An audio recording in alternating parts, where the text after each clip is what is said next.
9, 10, 11, 12, 13, 14, 15. Sí, 1, 2, sí, hola, sí. Is good the level for you? Sí, 1, 2, sí, hola, sí, ey, ey. Pruebas eso, 1, 2, 3, 4, 5, 6, 7, 8, 9, 10, 11, 12, 13, 14, 15. Sí, 1, 2, 3, 4, 5, 6, 7, 8, 9. Down. Ok. 5 dB. 1, 2, sí, hola, sí. More. Ok.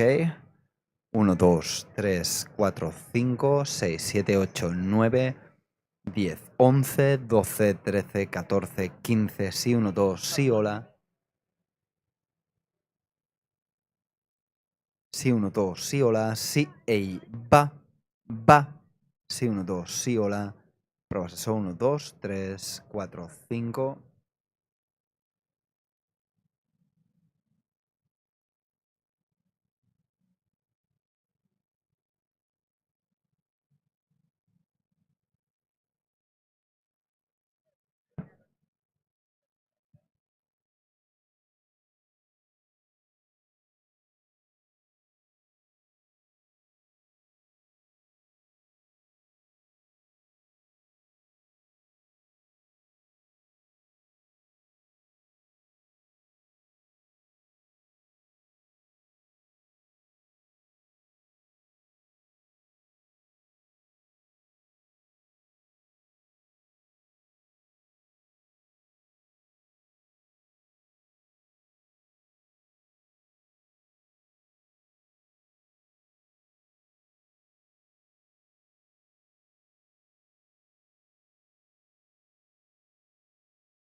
Sí, 1, 2, sí, hola. Sí, 1, 2, sí, ey.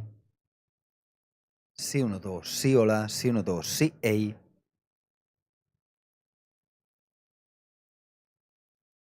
Sí, 1, 2, sí, hola. Sí, 1, 2, sí, ey.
hola, hey, pruebas eso, 1, 2, 3, 4, 5, sí, 1, 2, sí, hola, sí, hey, va, pruebas eso, 1, 2, 3, sí, hola, sí, hey, va.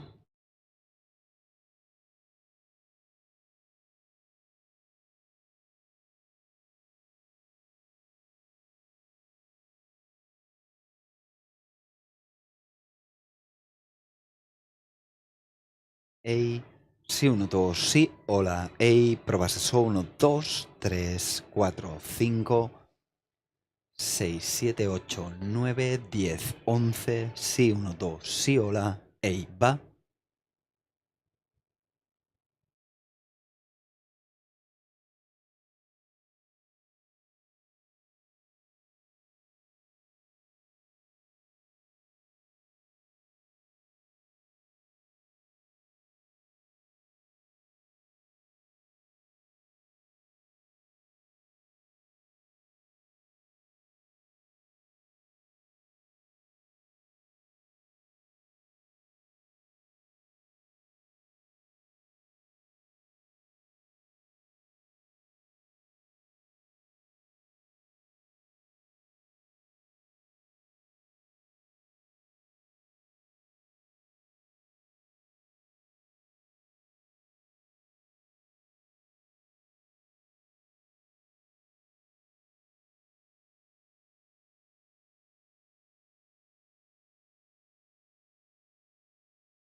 Sí, 1, 2, sí, hola, hey, pruebas eso, 1, 2, 3, 4, 5, sí, 1, 2, sí, hola, hey, sí, 1, 2, sí, hola, hey, pruebas eso, 1, 2, 3, 4, 5,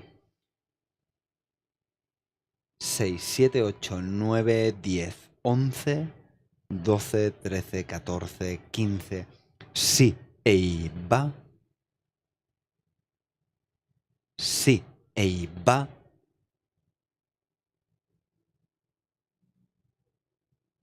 sí, hey, va, sí, hey, va. Ehi, va, prova se 1, 2, sì, hola, ehi, va.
Hello, everyone.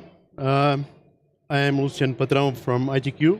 I'm here today to talk about VMware Cloud Disaster Recovery. So what we will discuss today is what is VCDR, why use VCDR or a DR site, and how does it work? And we will have a closer look at the key components and the disaster recovery as a failover and failback. Also, we will discuss some disaster recovery site security and also ERA, that's the recovery environment for ransomware, etc. So, since we have done, so the VCDR is based by 3 components. So, it's your protected site, it's your cloud-based services, and your DR site. So, these are the 3 main components that we use for VCDR. VCDR deployment can be on 2 different ways. So you can have an on-demand on pilot light.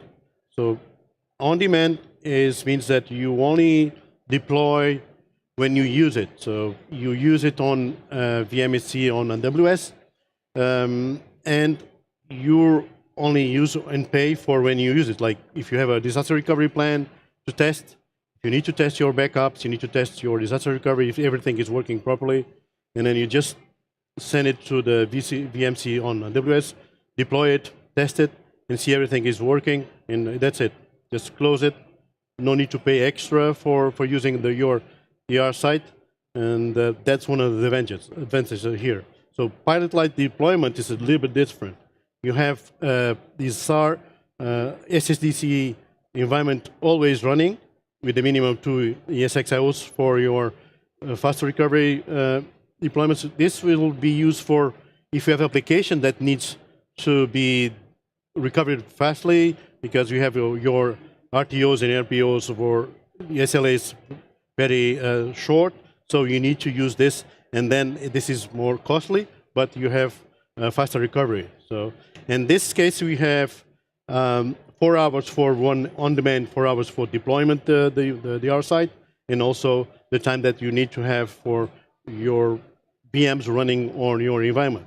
In your pilot light deployment, you don't have this time. You only need to mount all your backups on your DR site, and they are running and ready to be used and test and see if your backups are running properly, or if you have a really disaster recovery and you need to have your environment up again very quickly. So we have 3 minutes for IPO on both cases, but the time that it takes to deploy the environment that you need for you have your DR site up and running, that's the big difference between one option and the second option. And also the cost, because if you have always a VMC on AWS running all the time, of course this will have costs on your DR site environment. In this case, you don't have this cost because it's on demand. You only deploy it when it's needed. So why you should use VDCDR or any DR site? So of course we know that it's crucial for business for mitigating risks, and we have natural disasters recovery because we have ransomware attacks and also hardware failures. All these are main reasons you should have a disaster recovery site.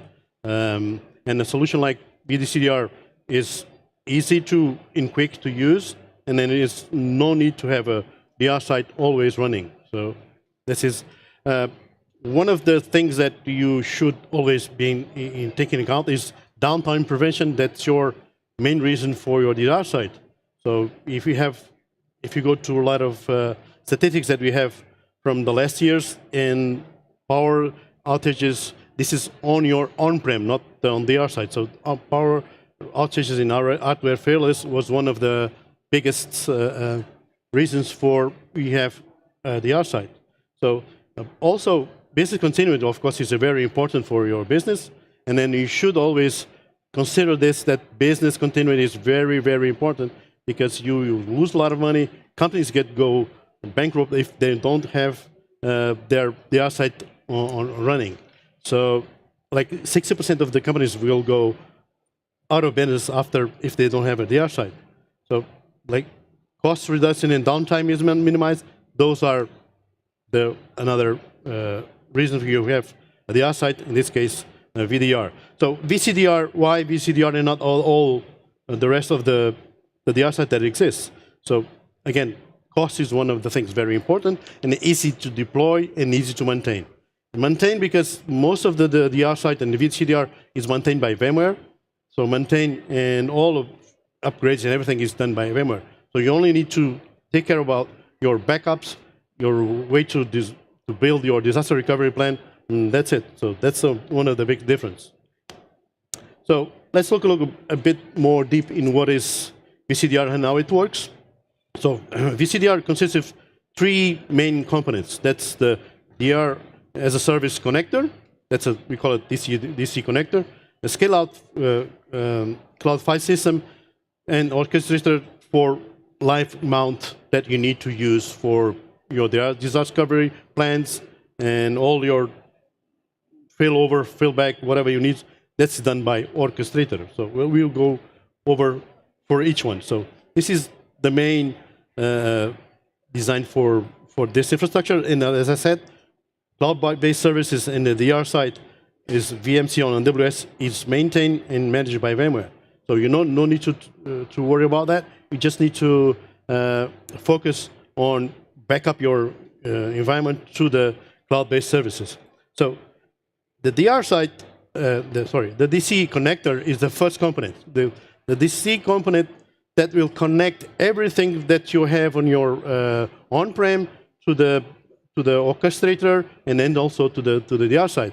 This is one of the main components that will work because it will receive and send, in this case, do the replications. Replications is done by snapshots. It's using API vCenter backups. That's the full of all backup tools to use it. So this is we'll receive failbacks and also the replications. So again, the scale-out file system is where all your backups will be saved and restored, because here you have something that I will explain afterwards, something they call live mount that is using NFS live mount. This is just a S3 object that is running on cloud, VMware Cloud, and it's using AWS, of course. So this is the second component, and this is an explanation of how this works. So if you see here that you have a replication of snapshots to your scale-out cloud file system, and then inside of here you have immutable backups, durability, encrypted data, and also very important, this is read-only restoring points. So mean there is no way that this can be changed by any ransomware or any different attack. So as I said, CFS is a S3 object storage, and then you will have a disaster recovery plan that you send after you launch the disaster recovery failover. Then it will automatically build the recover site on your AWS, on your VMC AWS. As I said, this is SDC clusters, so you can have 2, that's the minimum, but you can build whatever you need. If you need like 10, 20, 25, whatever you need for your disaster recovery. Then you have restore points. Restore points are like snapshots every 30 minutes. You can have 48 snapshots per day, and the retention is hourly, daily, weekly. That's where you're up to you, and you're up to your backup plan that you build for your recovery plan. So, as I explained also, this is on demand and no pilot. So I already explained this, but this is one of the third component that we'll use.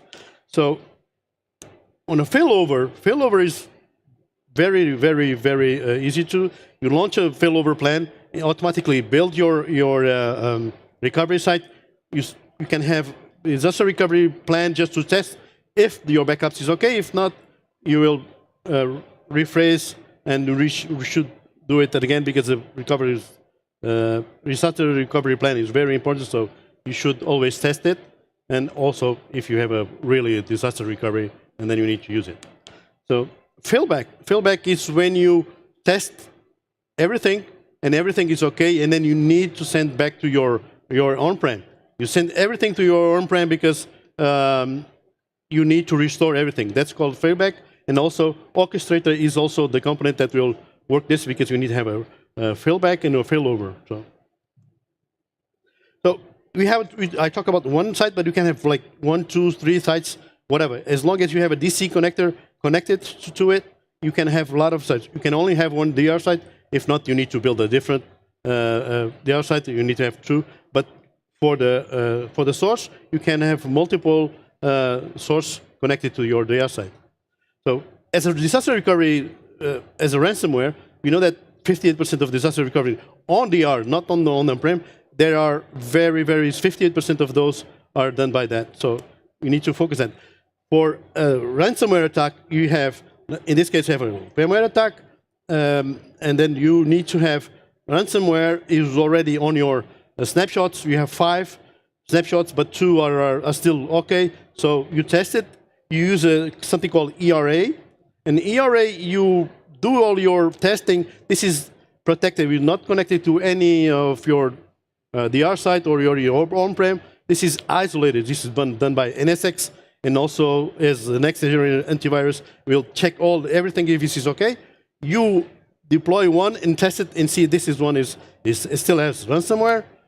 You test another one and you see this is okay. You have 2 options here. You send it back to your recovery site and see if it's running, everything is okay, and then the next option, and then you send back everything after you clean everything on your protected site. You clean all your ransomware, everything encrypted, and then you can just restore it, and all is okay. So afterwards, you just delete everything, and you save money. Everything will be running. So in this case, IRA, you have, like I said, predicted recovery. You can recover your points, integration because you can test your snapshot. Everything is okay, and then also very important, reduce data loss and also fast recovery point interactions that you have here on this case. So these are the points. So the time is not very good. So I hope everything did like it. Thank you. If you have any question or something, just scan me and I will reply right away. So thank you very much.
by the way. Second session of the day. I always write my own small disclaimer. You can take pictures, whatever you want, but you can also ask for the deck on me. If there's anything in my tool that doesn't work, you can come to me and I will try to fix it. So who am I? My name is Wouter Kursten. I work for ControlUp as a professional service engineer. I'm a technical account manager. I do all kinds of wizardry stuff with stress calculations. Got all kinds of certifications, vExpert, I'm a code coach. I blog at retau.nl. You see my email address, my GitHub address. And I have a new hobby called photography. And that meerkat was looking fine at me, so I thought, why not put him in? What I'm going to tell about today. Earlier this year, I released a tool called the Horizon Golden Image Deployment Tool. It was based in PowerShell 7. And the project for that started around this time last year. Why I created that is because I always made short scripts with Horizon APIs. I made some working stuff, but I wanted to build my own Fling, actually. I was always into the Flings, doing those kind of things. I was like, I want to build something, and the only thing I was familiar with to create something with a user interface was PowerShell, using the Windows presentation framework. Some of the things I did worked only in PowerShell 7. What that tool did, it will use an XML file to keep configuration, like also get the password in there in that same XML file. But still it was PowerShell, and not all companies allow PowerShell 7 to be installed. I also could not really create an executable out of it, because almost all anti-malware, if they see an executable and a PowerShell script comes from that, they will say, no, they don't like it, they will kill it off immediately. So a few months ago, I started a new project. I completely rewrote the code for the entire tool in Python 3. I used parts of my existing module that I created, the Horizon module for the Python module for Horizon. It uses tkinter for GUI. I have a zip file already. I have a link at the end of the session, so you can download what I'm showing here. Config is still saved in XML file, but it is used in the application directory for where you say the active application is, so you can store it in a DEM profile or FSLogix or whatever you do. It does not have the password in there anymore. I am using now the Windows Credential Manager, or if you run it as a script on Mac, it will store it also in the Mac Credential Store. So if you run the Python script itself, you can also run the tool on the Mac. I'm trying to build an application for Mac out of it, but that's proving to be quite challenging. So right now for Mac, you just use the script. But so actually, what does the tool look like? So here I am. I started at the VDI, but first we need to do some configuration there. I put in an address for one of the connection servers. You'll see me put in my username, a domain, and after that I will ask myself for the password. And there's the option there to save password or not, because some security departments might not like you saving the password on the machine itself, or it changes all the time and you need to pull it from password saver or something. And after you enter that password, you hit test credentials, it will try to connect to that connection server that you gave. When it does that, it also pulls in information from all pods in the cloud pod strategy. So if you have cloud pod, it will also connect to the other ones and it will test the connections there. I actually see that the pod is not populating here. I'm not sure why. It used to do that, so. Yeah, this might be a bit small, so just to show what we are looking at. It's a desktop, it's one pool, it has one default image configured right now, no secondary image. It's using a snapshot named Summer 2023. Of course, that's the pool that or the image that they use. And my goal, what I will show you here, is we need to deploy a secondary image, because there was a hotfix needed in this image. They needed some settings there, and it was too big. So there's 10 desktops in it. They're all on the same image there. So what I'll go now, I'll go to the VDI pools tab. All the things I'm showing here today are in the VDI pools tab, but the RDS farms works exactly the same. The only thing different there is that it doesn't have the VTPM button. So what I do is you select the desktop pool here, and once you have connected, it will actually show all desktop pools in the entire cloud pod. If you have one with a duplicate name, it will add the pod name to it. Here it will show for that specific pool what are the available golden image VMs. And then there's also the source snapshot that will be used to apply with the golden image. Here you also have some information, okay, the pool name, what's the state, what's the current image state, is there a secondary image there right now? For this one it's not. And at the right you see all configuration options. Stop on error. These are all the things that you can also see in the admin interface. But the tool itself makes it just a bit easier, so you don't have to connect to each admin interface for each pod and go in there and do all the clicks. You can do it from one tool. That's all the options. Stop on error, wait for log off, whatever you want. You can schedule an image. You can resize it, and I will do that for this one.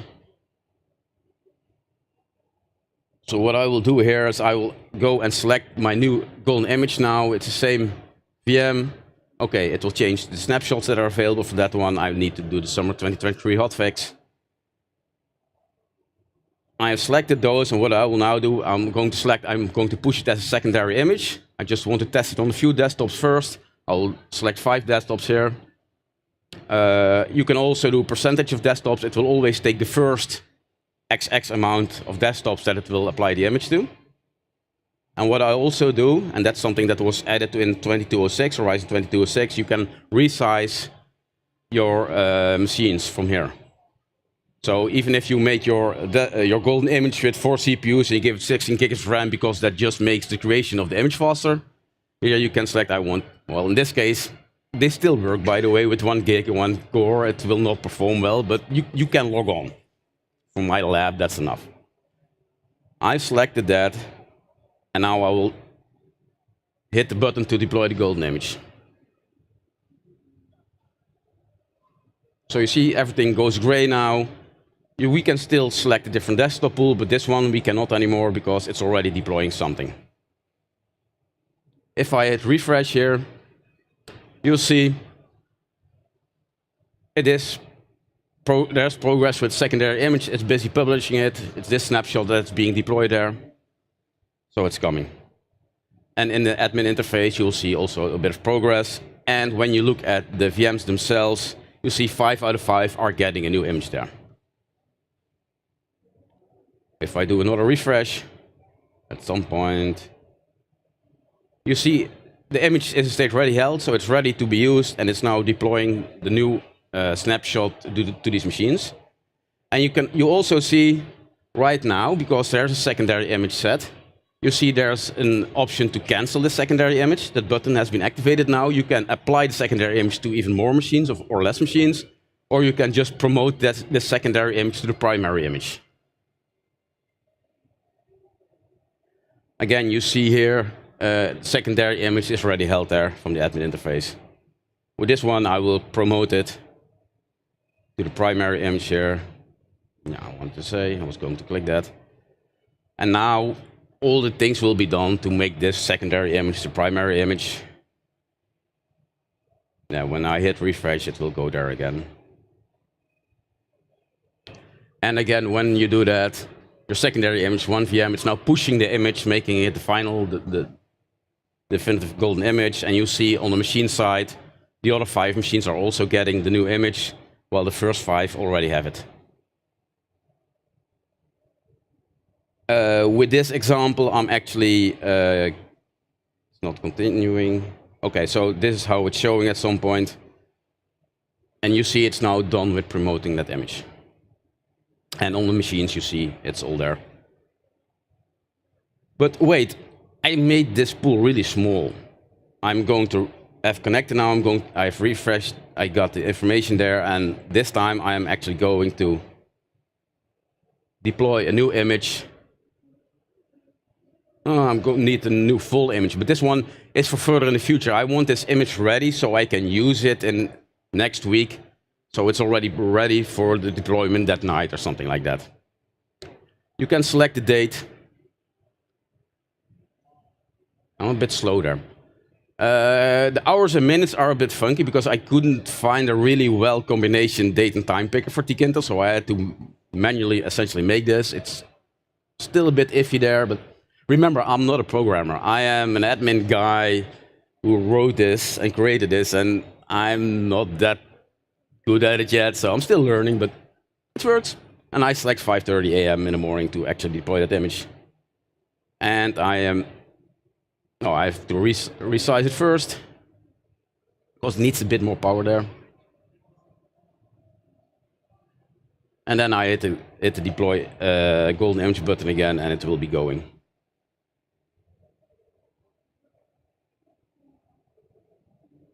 I will skip this a bit faster because I don't have that much time left anymore. You see the image is ready. It's ready for use. It's not applied to any desktops here right now. It's just ready for the future deployment where it will go live at the moment. So you can put it ahead in time and make sure it's available. As said, same, all of these things work for the RDS farms tab. And what are the things that I still need to work on? I had an issue with percentage of machines. Sometimes it wasn't accepting it. I need to find it out. I want to package it as an MSI file, so you can install it even on your machine. I need to add more logging. There's a log file being saved, so you can. There's some basic logging there, but it needs more. On Mac OS, it always imports the keyring module that does the handling of the credentials, but also when you don't want to have them saved. And Mac will always open up a pop-up like, do you want to import this? Console needed for running on Mac. Yeah, right now the Mac implementation is a bit iffy. Maybe another reschedule thing. And if you find anything after you use it, drop me an email. I will try to fix it. Where can you get it? I will actually post it today, the blog post on my blog. The download is a second link on my stack. I don't have the Mac download yet, and the GitHub address, probably at the end of the week or something, I will have the GitHub page ready. And that's it. Thank you.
Everybody, hope everybody's still feeling fine. It's only the first day. If you're already suffering, I have bad news for you. People here are, of course, the intelligent people who worry about security in their network and who made the right choice to come to my session. My name is Alain Generitz. You know, when somebody has a French first name and a Dutch last name, he must be Belgian. I used to work for VMware. I was always in operations and configuration manager. I'll talk about that, not too much about me. You're here for the session, not for me. I went to Blue Medora, remember the plugins for operations? Yay. And now I'm an independent contractor. I do a lot of work for Condivision. So I acquired a very specific set of skills over a very long period to scan your network. All right, let's dive into it. So compliance and security checking. I think it's a very important subject. For some of you, it's a vital one because you have legal obligations, of course. I divide it, it's my division, in a regulatory compliance on the one side. That's if you have a company like a bank who has to comply with the Payment Card Industry Association set of guidelines, payment card industry, not the interface, not PCI, or HIPAA for health industry, even here in Europe. Some health providers, clinics and so on have to comply with Health Industry Professional Association, that's it. And you need to scan that. I have a little story about that later on, but let's set the scene first. And then you have security compliance, what I call security compliance, namely all the ISOs, ISO 72001. A lot of companies in Europe have to adhere to that standard to get a label of approval, but there are others. There's CIS, American ones, FISMA, DISA, and one that I like a lot is the MITRE ATT&CK framework. Why do I like it a lot? It's a personal thing. It's open source.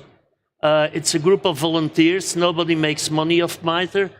And the aim of MITRE is to make a standard and to make it so that everybody speaks the same language. What do I mean by that? If you go on their website, you can download probably for you, the enterprise framework, and you'll see TTPs, tactics, techniques, and protocols. And what it means is that you see in every category of tactics, like network breaching, you see different little tactics, and then you see the techniques behind it, like technique could be password guessing. I'm just naming one from the top of my head. And then the procedures, you can see what is actually used to do that. But also for the people interested, and I, for one, I'm a guy who hates all the war stories about all the hacker groups and people calling in military names and stuff like that. I hate it. It's just security, it's our industry. But sometimes it is useful to know, like, hey, this group, apt42, the infamous North Korean hackers, they use these techniques, okay? But I think for us, that's not so useful. For us, it's useful to know what is the name of the technique, what is the name of the procedure, so that we can defend against it, okay? I'll stop about MITRE, you hear I'm enthusiastic. Some history on this. When I was at VMware 2013, we had a product called vCenter Configuration Manager. Anybody remember it? Oh, special prize to those 3 people. The bootcamp alone was a week in Munich. It was a fantastic program. It was also a product they bought in. And you could do the compliance checking, but you had to pay for every framework, like HIPAA, like Sarbanes-Oxley. So anybody remember Sarbanes-Oxley? And it was rather difficult to set up, but you could do very nice things like Active Directory scanning, scanning of security checks on your connected workstations, like are all the USB ports disconnected, and so on and so on. It was also the product that refused to die. I think it was put in end of life like 3 times. I guess every time there was a big customer who said like, and they got it back. But now it's dead, it's gone. But what they learned from the compliance checking, they put into operations these days. So that's why I wanted to mention it. So what is the difference? Today I'm going to talk briefly, and of course my demo will be slides because time is limited. We can talk afterwards. So I'm talking about VROps. I'm sorry, I'm still calling it VROps.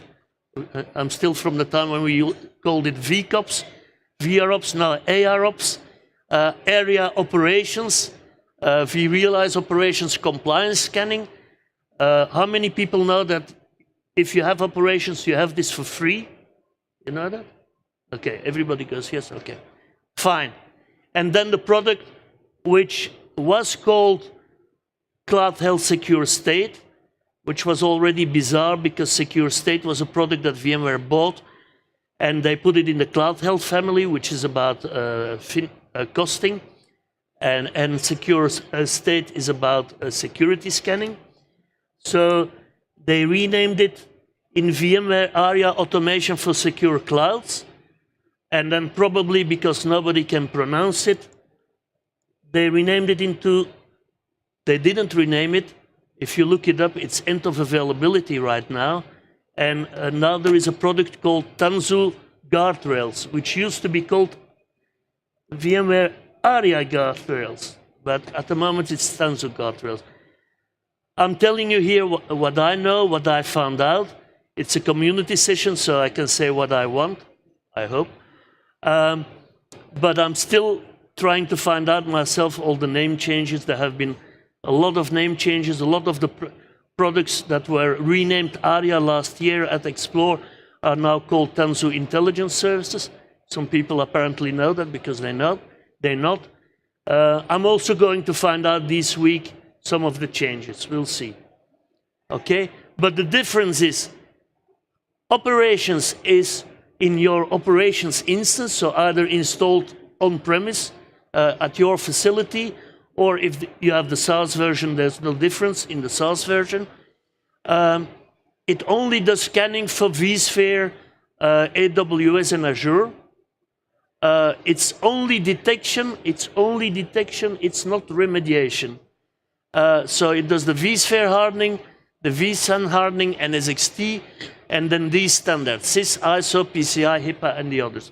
These are actually packages you can install. The guardrails, let's call it guardrails for short, is a cloud product. So this is only for your cloud accounts, okay? Not even your VMC accounts, not even your VMware cloud accounts. It's only AWS, Azure, and Google Cloud. The exception being that now in the latest version, you can scan Kubernetes clusters. And those Kubernetes clusters can, of course, now also be Tanzu instances, so that you can scan those.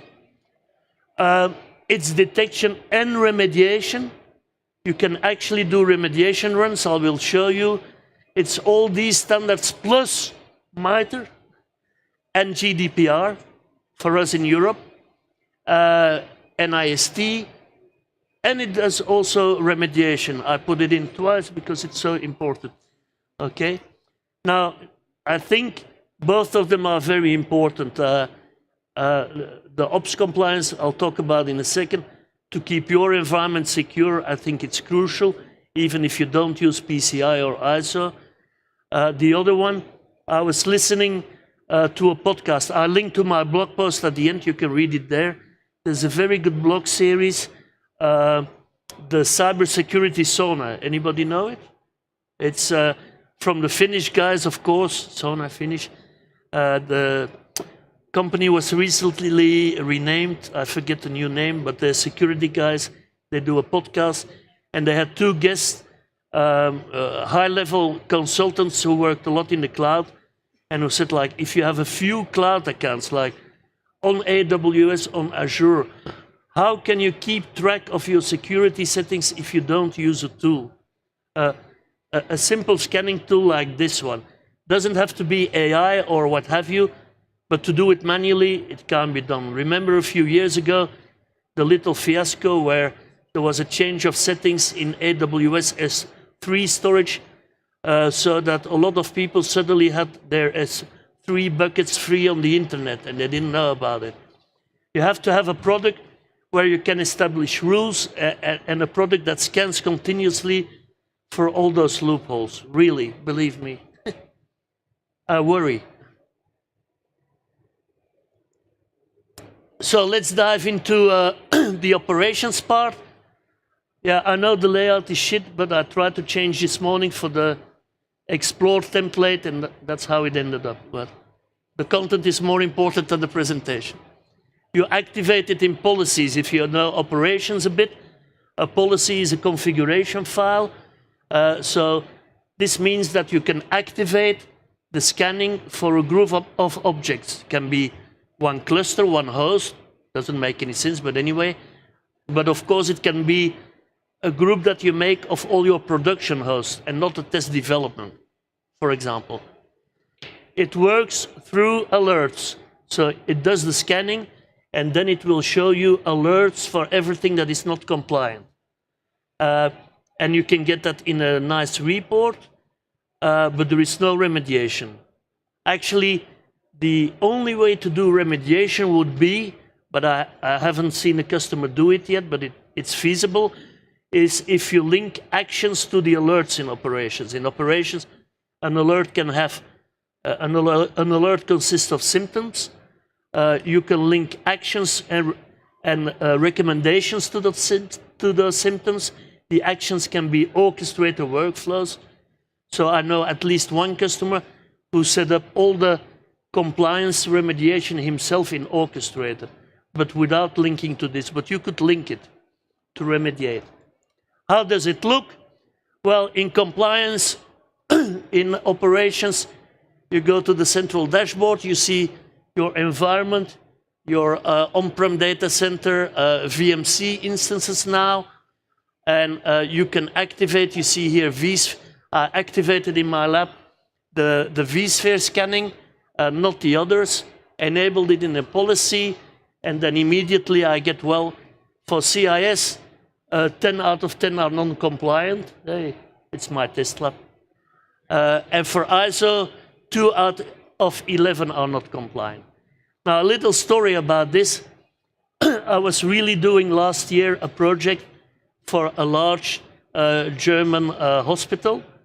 And the person working with me, very nice guy, he said like, hey Alain, next week we can't meet because I have the consultants here. I said, the consultants? He said, yeah, the guys for ISO, we're doing ISO scanning and I'm busy all week with those guys, I can't meet with you. I said like, but why haven't we activated that yet in operations? He said, can we? What does it cost? I said, it's free, except for my time, of course. And we activated it, and true story, swear on my mother's grave, the next week he came back, he said the consultants stopped in IT for 1 hour because I gave them the report from operations. They were baffled that something like that existed, and they went away with the report. So it really works. So this is what you get when you dive into the details. You get a score, object breakdown, here hosts and virtual machines. 2 hosts have a problem, so it says here, ESXi host is violating guidelines. And then, as I said, if you dive into the alert for this host, you see, for example, one symptom is enable Active Directory authentication is false and it should be true. That's one of the guidelines. And you have a ton of them, of course. Okay. Now, I know feedback from some people is that the guidelines in operations at the moment are not completely in line with the latest publication of the hardening guidelines. The good news is you can add your own if something is missing. Okay. Now, that's for our vSphere environment, that's on-prem. Let's look at our cloud environments. So the original secure state, or how will we name it, guardrails, was actually a product that ran on AWS itself, that has data streams going into a Kinesis database on AWS, and then used a graph database to bring everything about. I linked here to a little YouTube movie where actually an engineer explains how she wrote this, what the architecture is. You can look at that. I don't think it makes a lot of sense because the product is probably going away, but anyway. So the good thing is when you are running Secure Cloud, you access this screen through your VMware Cloud Console. When you log in, you see all the products you have access to. I'm not sure about the pricing structure. Please don't ask me. And you see the findings by category, a breakdown by services, regions, your cloud accounts, your Kubernetes clusters, and top 5 rules. Guess what one of the top 5 rules is? EBS volume in AWS should be encrypted. All your volumes encrypted. Security group should not have public access, and so on and so on. Most of these are on AWS, okay? And compliance checking. So that's your main screen in secure state. Excuse me. The nice thing is, if you dive in one of the security problems, it will show you the environment as a graph. Probably why there's a graph database behind it. So this is an EC2 instance with everything connected, like a network interface, a security group, obviously an EC2 image, and it will tell you, excuse me, on the right-hand side, configuration details, it's a US East 2, and howdy ho, you have a public IP address. So how many people would there be in the world that have launched an instance on AWS and don't realize anymore that they have a public IP address? I have one customer, but it's a while ago, who had their complete SAP instance on the internet on an IP address. And what they said in their defense was, yes, but we don't have a DNS record linked to it, so nobody knows the address. Sure. And leprechauns that still exist. So control groups, the frameworks in secure state have control groups that you can visualize. You can change them, you can add to them. So for example, this one is the control group 8.9, access control for ISO 27001. And you see the description of all the rules he is checking constantly in the background for you. Okay. All the rules that you can set up and that are set up automatically by the frameworks, like you should not grant unrestricted access to API groups, obviously, and so on and so on. There's tens and tens and tens of them, more than you could scan manually. Okay? And then it will present you findings with, of course, a risk score. So like EC2 instance should not have a public IP address. You should, of course, restrict access to SSH port 22, obviously, and so on and so on. They are grouped by severity, so it pays to have a report or to have a look at them daily. Okay? And now in secure state, you can run remediations, but it's a bit of labor that you have to do. You actually have to go to GitHub and download them. The remediations are actually Python scripts. But you can edit them, you can add yourself. So, but for some findings, like let's take port 22 access, there is a remediation done that resets that access simply. But it's not very straightforward, and it's only for AWS and Azure. Okay. Excuse me. Now, I stop it there because, you know, last year VMware launched the whole initiative around ARIA and ARIA Hub. And ARIA Hub, let me quickly recapitulate, take back what they said, well, explain what they said. ARIA Hub is to be a central cloud program instance portal with a graph database behind it, the ARIA graph database.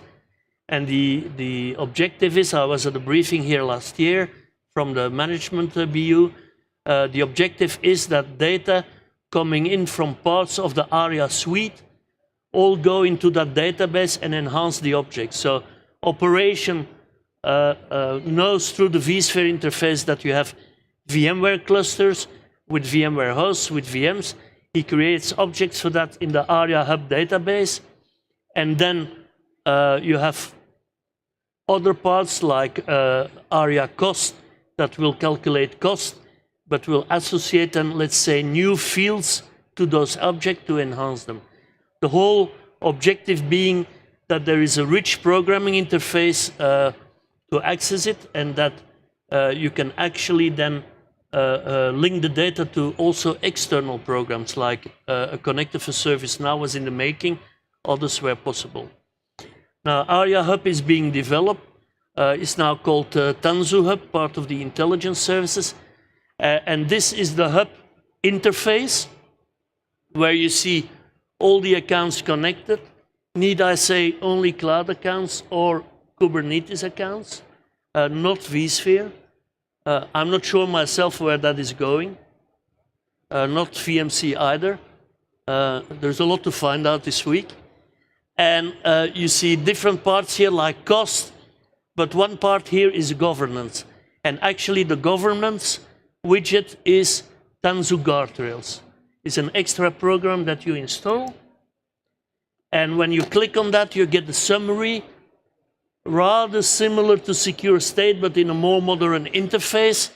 So yes, it's scanning of your cloud environments just like Secure State.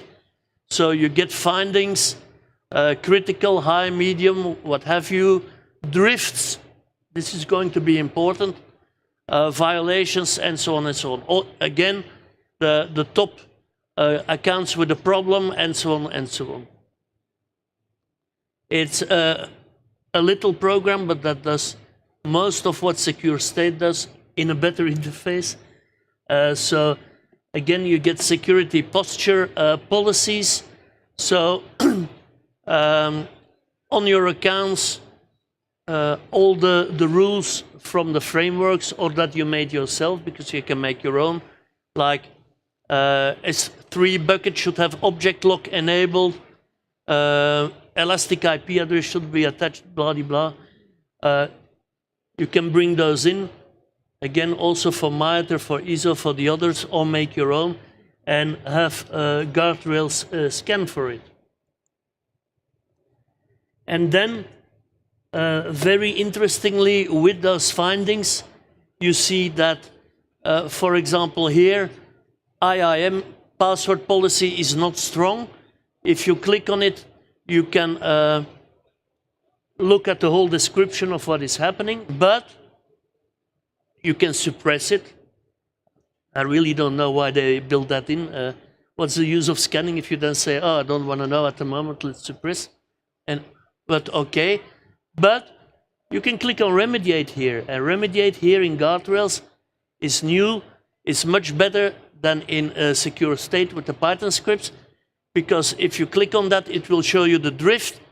So it will say you in a nice JSON format, the drifted state is your password age is 90 days, minimum password length is 42, and according to the rule, it should be only 10 days, and minimum password length 45. I can see why some people would drift from that standard.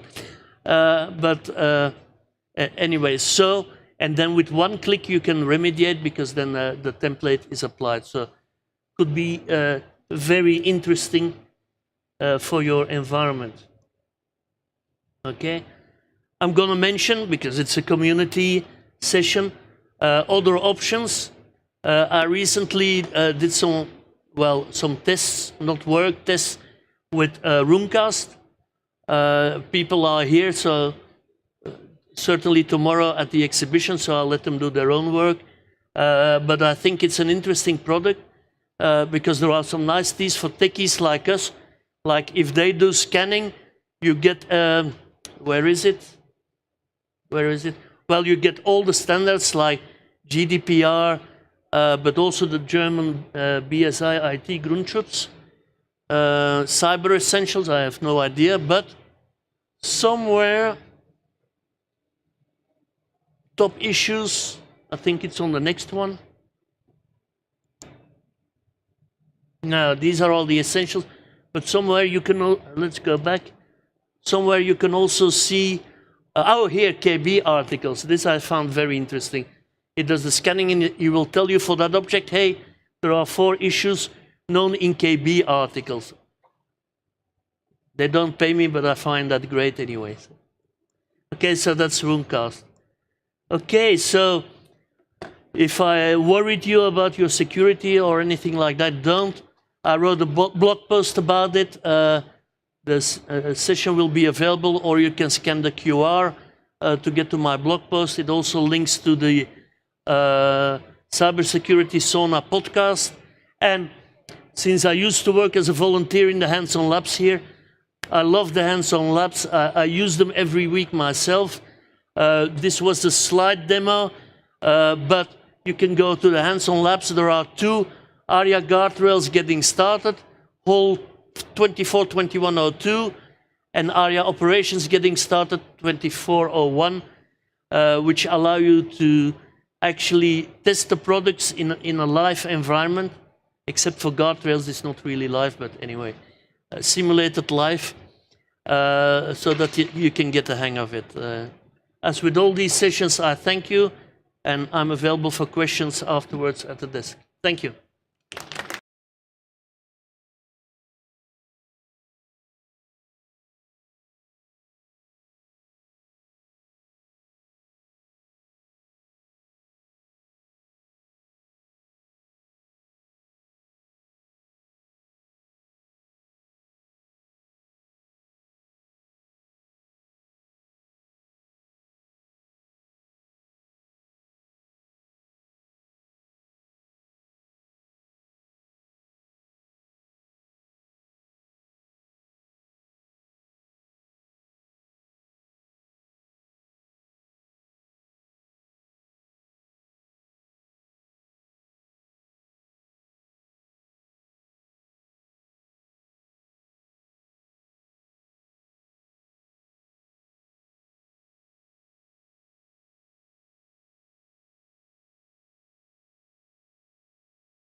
So, good afternoon, everyone.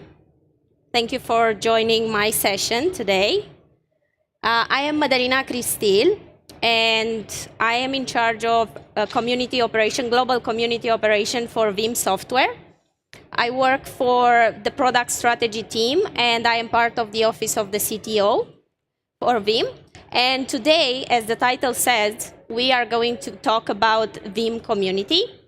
And there are three things that I would like to touch base. One of them is the resources, engagement, and then we're going to go to some cool initiatives that we worked on in 2023. So the agenda is looking like that. I'm going to talk about the Community Resource Hub, which is the platform where we are keeping our communication with our members. And we have a lot of awesome activities in there and categories. I'm going to go over all that. I'm going to talk about the Vim Annual Hackathon. I know one person in here is going to appreciate my t-shirt because he's the winner of the Vim Annual Hackathon.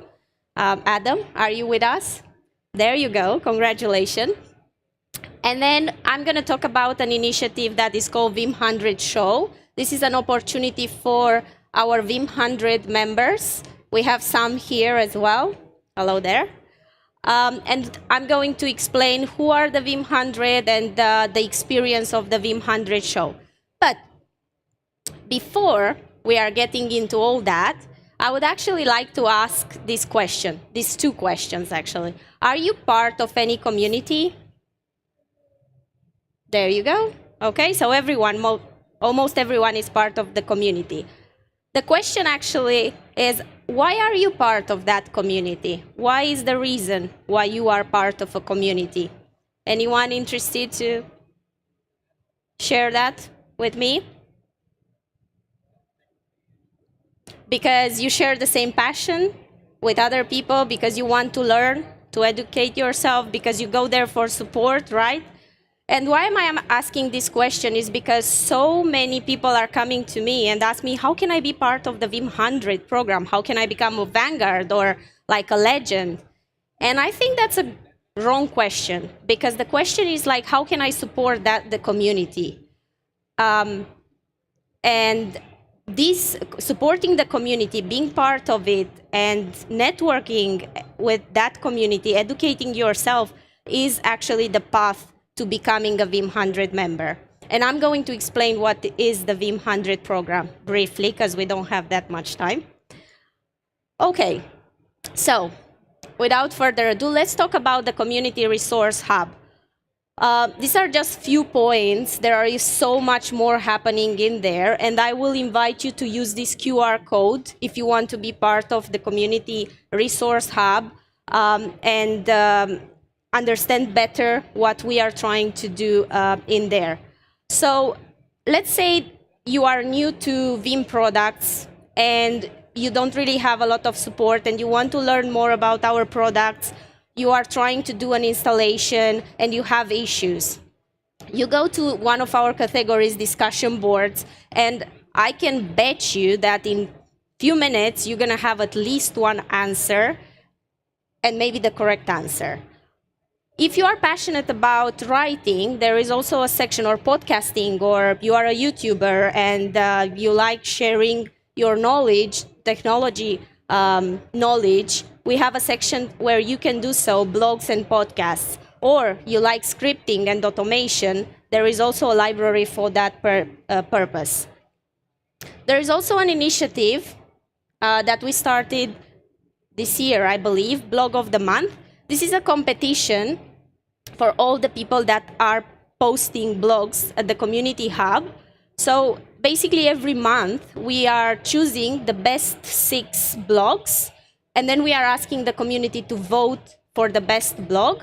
And that blog is going to be shared on our Vim official social media, and this way they get a lot of visibility on different channels. So I think this is a cool initiative. We also have Vim user groups, and we are growing on that direction a lot. This is an opportunity for locals to meet up and create networking and speak in their own languages. We have a space that is virtual, so if If you're going to use this QR code, it's going to take you to the hub, and then you're going to see a section that is called groups.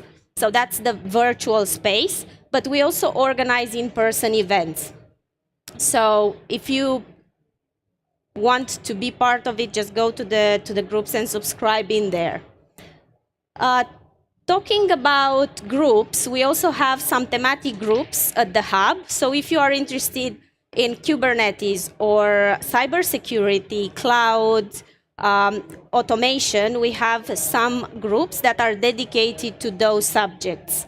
So again, just go and subscribe in there. There's a lot of educational content. And we know that you don't have time to be everywhere where you would like to be, and you don't have time to stay all the time on the hub. So we have a weekly recap. My boss, Rick Vanover, and myself, we are trying to dedicate like 30 minutes going over the best content of the week, and we are sharing the best blogs, the best discussions, the events that are taking place that week. So it's a 30 minutes that you dedicate to the hub, and you're going to get a lot of value out of it. Okay, if you didn't scan the QR code, you have one more chance.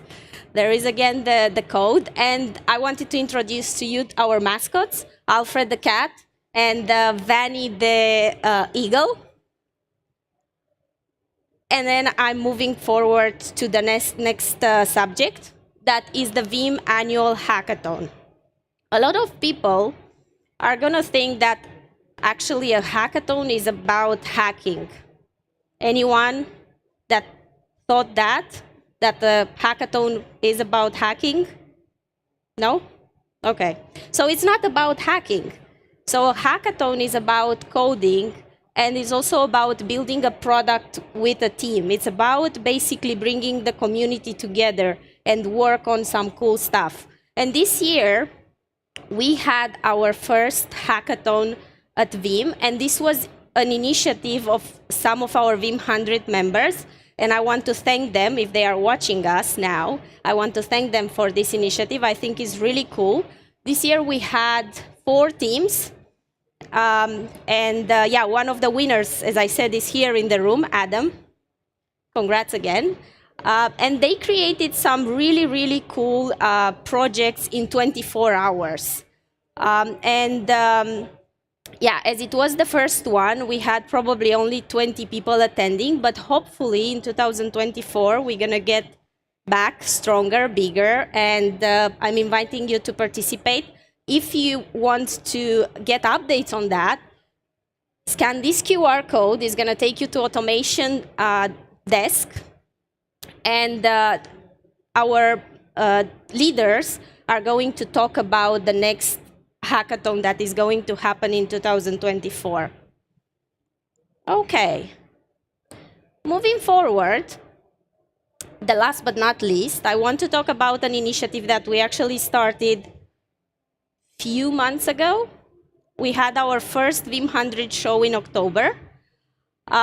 What is this Vim 100 show all about? So it provides the opportunity for our top technical experts, which are the Vim 100 members, to collaborate and share passion projects. And how did we come up with this project? So basically, we saw that, our top technical experts were just working on some super cool projects, and we were like, okay, but these projects, they don't have visibility. Why don't we create something that help them to get more visibility? And we came up with this idea. So who are the Vim 100 now? I would ask some people in the public, but we don't have the time. I only have 2 minutes left. So these are 3 programs, Legends, Vanguards, and MVPs, and all of them are the Vim 100. So as I said, they are the top technical people at Vim, external and internal. If you want to know more about this program, scan this QR code. It's going to take you to a Vim 100 directory where you're going to get an overview of each of the programs. And even cooler than that, you're going to be able to see there are pictures of each of the member of the programs, and there is a short description of what they are doing and how did they get to be in this program. So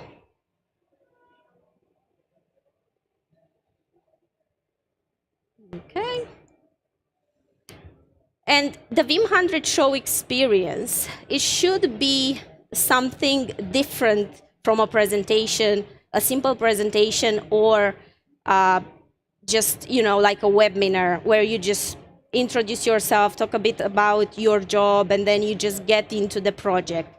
Here, we give them the opportunity to talk a bit about of their background, but how do they interact with the community, and how did they become part of the program? So I think this is a very good information for all of those that want to be part of this program. So if you are interested in finding out more, I would suggest that you watch this last episode where we had two of the vanguards as guests, and we also had as a moderator one of my teammates, Anthony Spiteri, and they were talking about how to leverage AI to bring the next generation support and content experiences. This QR code is going to actually take you to the YouTube channel, the Vim official YouTube channel, where you're going to find this show. And it's a really good one. You should watch it if you have the time. And thank you. I think I'm at time.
Hello, everybody, and welcome. Thank you for joining our vBrownBag talk. I'm Kirsten Stoner. I am a technologist on the Veeam product strategy team, and I'm here today with my colleague Rasmus. Hi, Kirsten. Well, thank you everyone for being here as well. Rasmus Hasland, Principal Technologist, and super excited to tell you a little bit about DR. Yes, so today we're talking about, planning disaster recovery in the multi-cloud. So disasters happen, and there's a couple different types of disasters, right? So you have natural disasters, fire, flood, storm, and then you have like maintenance disasters, hardware failure, natural human error. No one's perfect. We all make mistakes. We accidentally delete things. And then with the ever-increasing threat of ransomware, that is a disaster as well. It could be an unplanned outage that you're not accounted for. So no matter what type of disaster, you should have a set of instructions to follow to make sure you can get your applications, your machines back up and running for your business to make sure that you continue operating as normal. So what is a disaster recovery plan? Do you guys know what a disaster recovery plan is? Anybody? We have one? We have a couple people? Okay, awesome. This is much better than zero. Sorry, you're off to a good start. Yes. So a disaster recovery plan is just a list of instructions that you need to follow when an unplanned outage occurs. So how do you get started creating your disaster recovery plan? First, you want to understand your environment, understand the application your businesses rely on, what its capabilities are. If you have an application, how many machines does it involve? Does it rely on multiple servers to run?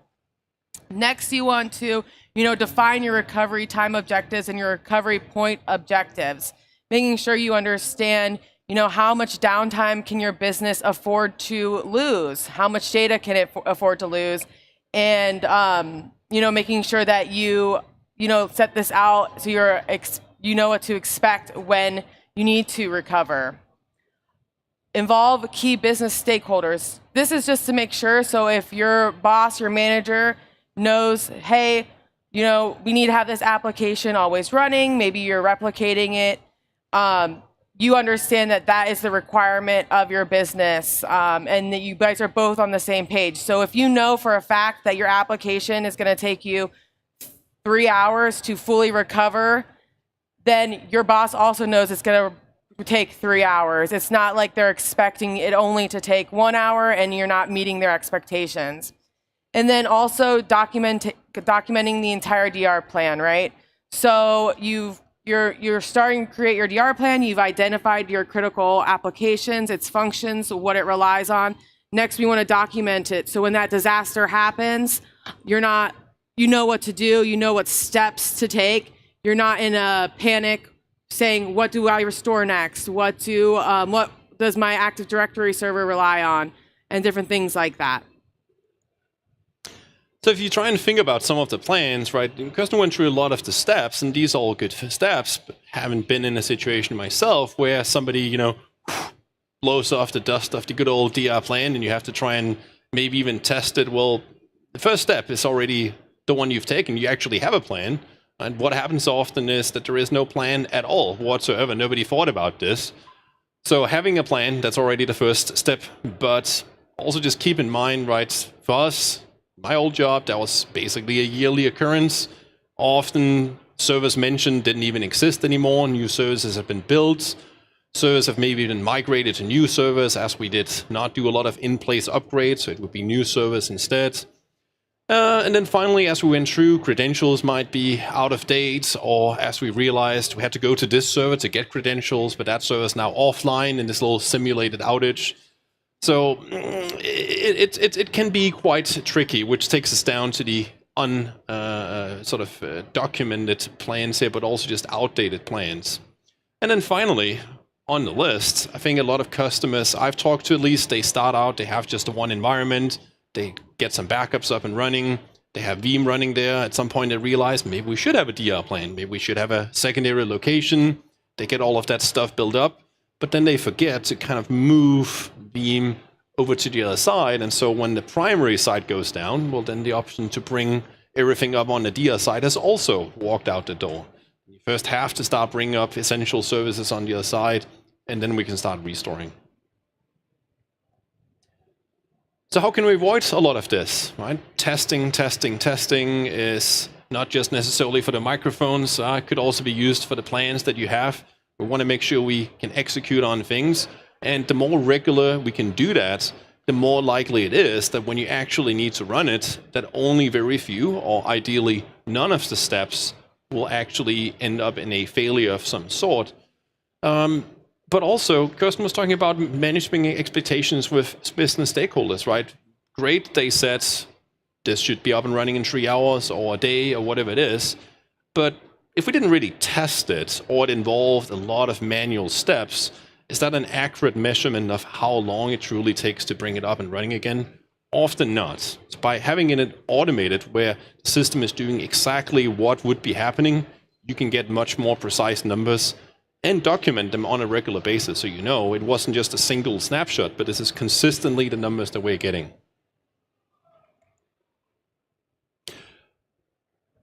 Going from just sort of the one plan can be, of course, a little bit tedious there, but I always try to suggest here, don't just go ahead and think of this as we need this master plan for everything, because it can be a daunting task to try and build that.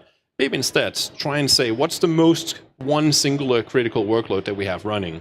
Start with that, right? Figure out how we're going to test that this works. Again, that can be a big task. A good place to start could just be looking at the existing monitoring you have, maybe with VM1, for example. What are we looking at? And then we can start using those same tests when you start bringing the environment up in DR. Run the same tests, you'll have a good idea if those services are running and available. Yeah. Yeah, and what's really good about orchestrating disaster recovery is you also are eliminating those manual steps, right? So we said like a problem with disaster recovery is human error, right? So if you can orchestrate that and automate that, you can eliminate that error. So when it is time to recover from that disaster, it goes more smoothly, it goes more as expected, which leads us to some of the challenges that we face today. So we talked about out-of-date DR plans.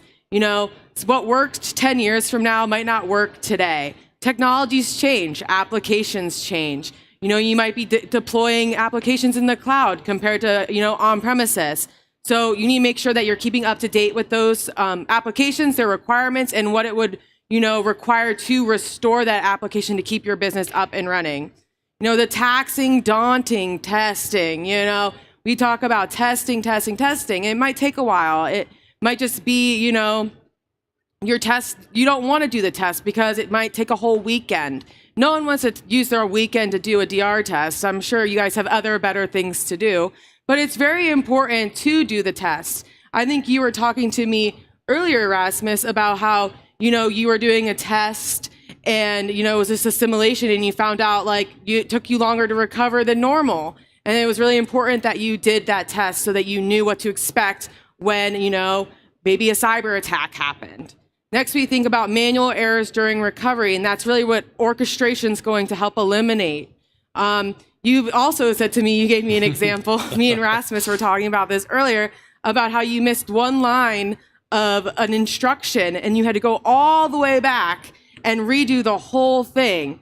That sounds painful, doesn't it? So really, these are some of that's another challenge that you face when it comes to DR. Documentation, having to document the entire process. If you have a really big environment, it can be painstakingly tedious to document it all. So one of the things you could do, right, is, start with one application and go from there, test it, find its dependencies and different things like that.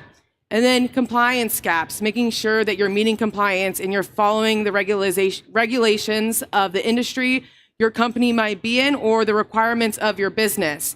And to help combat these challenges, we have Veeam Recovery Orchestrator. So this is going to help you prepare for a disaster and recover more efficiently when that disaster happens.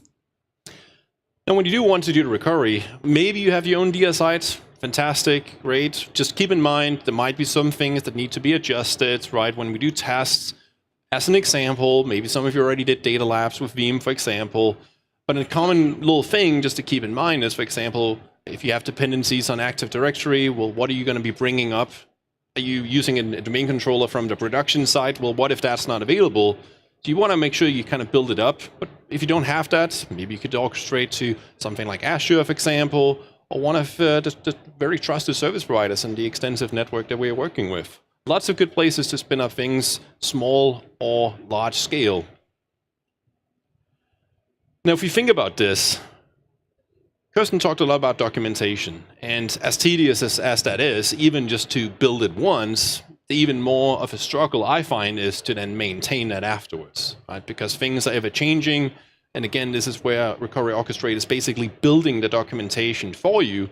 Because you say, well, how can it do that? Well, because all of these small tests that you're adding in, all of the information that you're inputting, so we can do those tests, we take all of that and build the documentation in an automated fashion for you, which can then be provided on a regular basis along with the results, so that you know you're compliant, you're meeting those requirements that you have in the business, and you can actually see that it starts up, so that you can know with confidence, should we need to do this, that it will in fact work because it was tested this very week.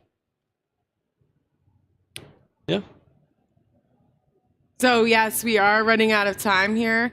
We have a couple seconds left, but we wanted to say thank you for attending our session. If you want to learn more information, be sure to check out the Veeam booth tomorrow when the expo hall opens, and get a demo. You want to see a Recovery Orchestrator in action, that's the perfect place to start. Or you can schedule a meeting with a Veeam expert and get a private demo. They can answer your questions, help you out, help you get started, maybe give you a free trial. And I think that's all we have today. Perfect timing. Yeah. Yep. Thank you so much. Thank you, guys.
Hello, good afternoon, everybody. Thank you for joining my session. I will be talking about how you can automate the storage management of, or the lifecycle management of Azure VMware solution, which is part of the Pure Storage and newest integrations.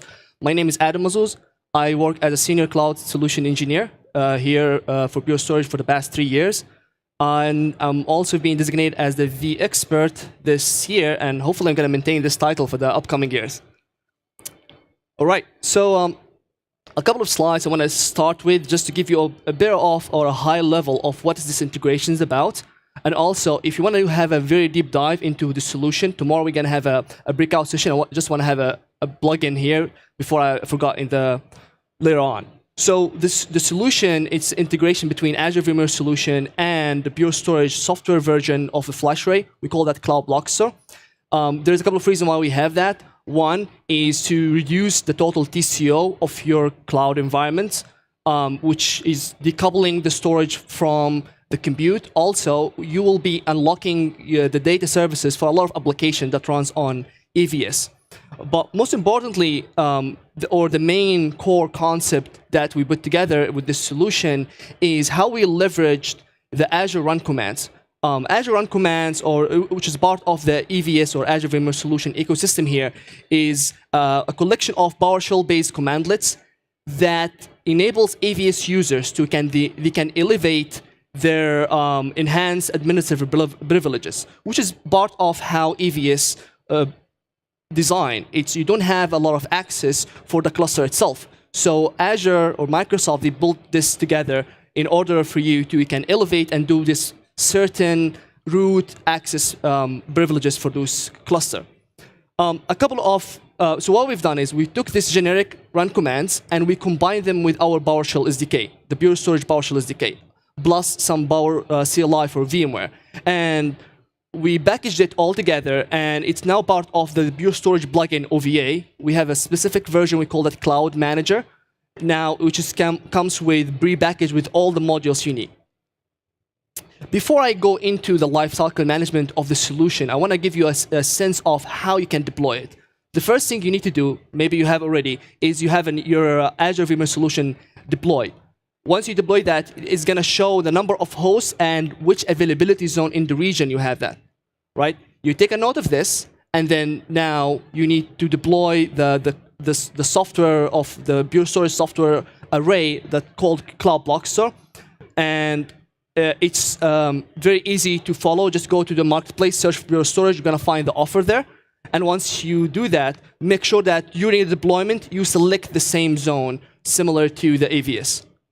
All right? The third thing is now we're connecting the AVS environment, which is the private cloud, with the VNet where your Cloud Block Store resides. The CBS resides on your subscription, so it's managed application within the same subscription. So once you do that, you go and connect both environments using the dedicated express route circuit that is part of your EVS environment. Very easy steps, so 3 steps, so you can now start provisioning storage. To visualize the whole deployment, I just put this slide here. So you start with EVS, you have all your VMware stack, your vCenter, your NSX, and now the next thing is you need to go and deploy your Cloud Block Store, which is in your subscription. Then you connect the virtual network where Cloud Block Store is utilizing to the AVS cluster using the express route, using the virtual network gateway. All right? I don't want to go into details how we do that. Now I need to make sure that if I will provision VMFS data stores from CBS, stands for Cloud Block Store, to AVS, stands for Azure VMware Solution. I don't have a lot of time to talk about this, but you have to remind yourself of 3 things. How EVS, or how Microsoft Azure, they're making sure your EVS cluster is up to date in terms of if if a couple of hosts will be replaced, and if they encounter some hardware failures, or undergoes a planned ESXi version upgrades. Second thing, the lifecycle management will be triggered if you will be manually adding hosts or removing hosts, so you scale up or scale down. The third thing is, so EVS, a private cloud, can host multiple clusters. So in the same private cloud, you might have another cluster. So when you add another cluster to the private cloud, now this is also a lifecycle management trigger, right? So putting this in mind, now let's go into how we can achieve that. The first thing, what I want to do for me now, I want to scale my ESXi hosts. And I have the VMFS data stores already attached from my CBS array. How I make sure that now CBS knows about those hosts have been added and will configure or the iSCSI configurations, and also making sure that now all my hosts can access the same VMFS. So I can do all of other operations in terms of vMotions and everything. So the first thing I want to make sure that here, I jumped into the OVA that I told you about, the Cloud Manager. I can see now all of the commandlets that I've installed from the burestorage.cbs.avs. This is the wrapper we put together for the PowerShell SDK we have and the Azure Run commands, right? The second thing I want to do here is the first thing you need to do to initialize the integrations between EVS and CBS is to run the build BCBS cluster, which is basically you just need to make sure that you pass the name of the cluster, the private cloud name, and the Cloud Bloxer connection. So now you can talk, this OVA can talk to CBS, can talk to EVS, which means Azure Controller Plane, and also can talk to the EVS cluster itself, the VMware part, right? So this will make sure that everything is set up. The next thing you want to do is now, I want to deploy the BCBS EVS monitor, and this is the core thing of this session. How I can make sure now, if there's host been added, host been removed, and how the whole thing can self-heal or self-automate itself. Because now I need to make sure that our side, the storage side, is automated as well. So we run this command. This command will eventually create an Azure infrastructure that is consolidated in a key vault where you can store the credentials, some function app and application insight. Think about it as I'm pulling my infrastructure status. If something been added, removed, now this will, the application insight will detect it, and then the function app will just rerun the first commandlet I've shown you, the build CBS. So now every single time there's something being changed, it's just gonna self-heal and lifecycle management of both the host and the storage. All right. So how it's work? So I've already deployed the monitor stack, and what I need to make sure now, I want to go to my cluster. So this is my EVS cluster. Before that, I want to just show you the infrastructure here. So I can see that this is my infrastructure that deploy commandlet done for me. The function app is part of it, application insight, key vault, storage account. And you can do that to a new resource group or to an existing resource group, so that you can have this selection already. The next thing I want to do now, let me try to scale up, right? So I'm manually going to scale up my cluster. I'm going to add 2 hosts to my cluster, and I will see how my monitoring stack will react. So it should be like this by animation, right? So, but let's see that in action. All right, so the first thing I want to go to my EVS cluster. Cluster 2 is my target cluster for manually adding 2 hosts. I will add 2 hosts. Save it. And then this takes a while, maybe from 30 minutes to 1 hour. Depends on how Azure. So as you can see there, EVS already had the host added, and the function already executed a couple of times. From a CBS perspective, from my storage console here, I can see that I've added 2 members of the same host group. So it's all automated for you. Same thing can happen if I will scale down manually. So I will delete so think about it that during the weekend or like during some days or some end of the month, I need to add more VMs or I need to add workload there. So what I'm going to do is I'm going to remove two hosts from I don't need them anymore, and I'll see that how this will be managed itself and detect those hosts being removed. So I'm going to go back to the Azure VMware solution, go to the cluster, a cluster 2, which I've already added 2 hosts there. As you can see, it's easy as just I'm going to go there and delete. This is one of the perks of having your Azure, your VMware as a managed service, right? So It's going to take a while as well. On the meantime, my VMware cluster will see that, hey, I'm removing, so we're just going to put them in maintenance mode, disconnect them, and then remove them. While this is happening, now my monitoring stack will detect that, and it should be now. Yes. So if I will move, sorry for that. So now if I go back to, so as you can see, only 3 now available. If I go back to the storage console, I can see that my cluster 2 has only 2 host members. All right. So this is what the deploy AVS monitoring does. But we have more functions to that. You can add a new, if you want to add a new CBS, you can just, hey, I want to add a new CBS, or I want to remove it, etc., etc. We thought about every single management operations you want to do. All right. This is a segue I think I want to do for where I post most of my content. You can reach out to me if you want to learn more. There's LinkedIn, there's Twitter there. Also, I actually want to give this segue. So, sorry for that. I just want to give you that tomorrow I will be deep diving into more of how we build this with Cody Hosteman around 10:30. So as a breakout session. So please come join us, and thank you. Thank you for being here.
Hello again. This is me again. The first session was quite around the same topic, but different angles. In this session, I will be talking about the continuous data replication between any VMware environment that can be your on-premises to Azure VMware solutions. My name is Adam Azuz. I'm a senior cloud tech evangelist working here for Pure Storage for around 3 years now. And I'm also being designated as a V expert this year, and hopefully I'm going to keep this title for the upcoming years. So to give you a bit of a high level, if you want to see the depth of this integration, you can join us tomorrow in our breakout session at 10:30. But the main core of this integration between Azure VMware solution and pure software version of their flash array, we call that pure cloud block store, is that now you can decouple storage from compute. So you can scale your storage with pure storage software version array, and then you can provision VMFS data stores to your EVS cluster. This integration works as you deploy your EVS first, and then you deploy your cloud block store inside your subscription. Once you do that, you just need to connect the Azure VMware solution to your VNet using the dedicated express route circuit. Once you do that, now you have connectivity between your VNet and your NSX or the VMware stack you have with Azure VMware solution. All right. For us to make this integration, we had to go down into how we can execute any storage management operations against an EVS cluster.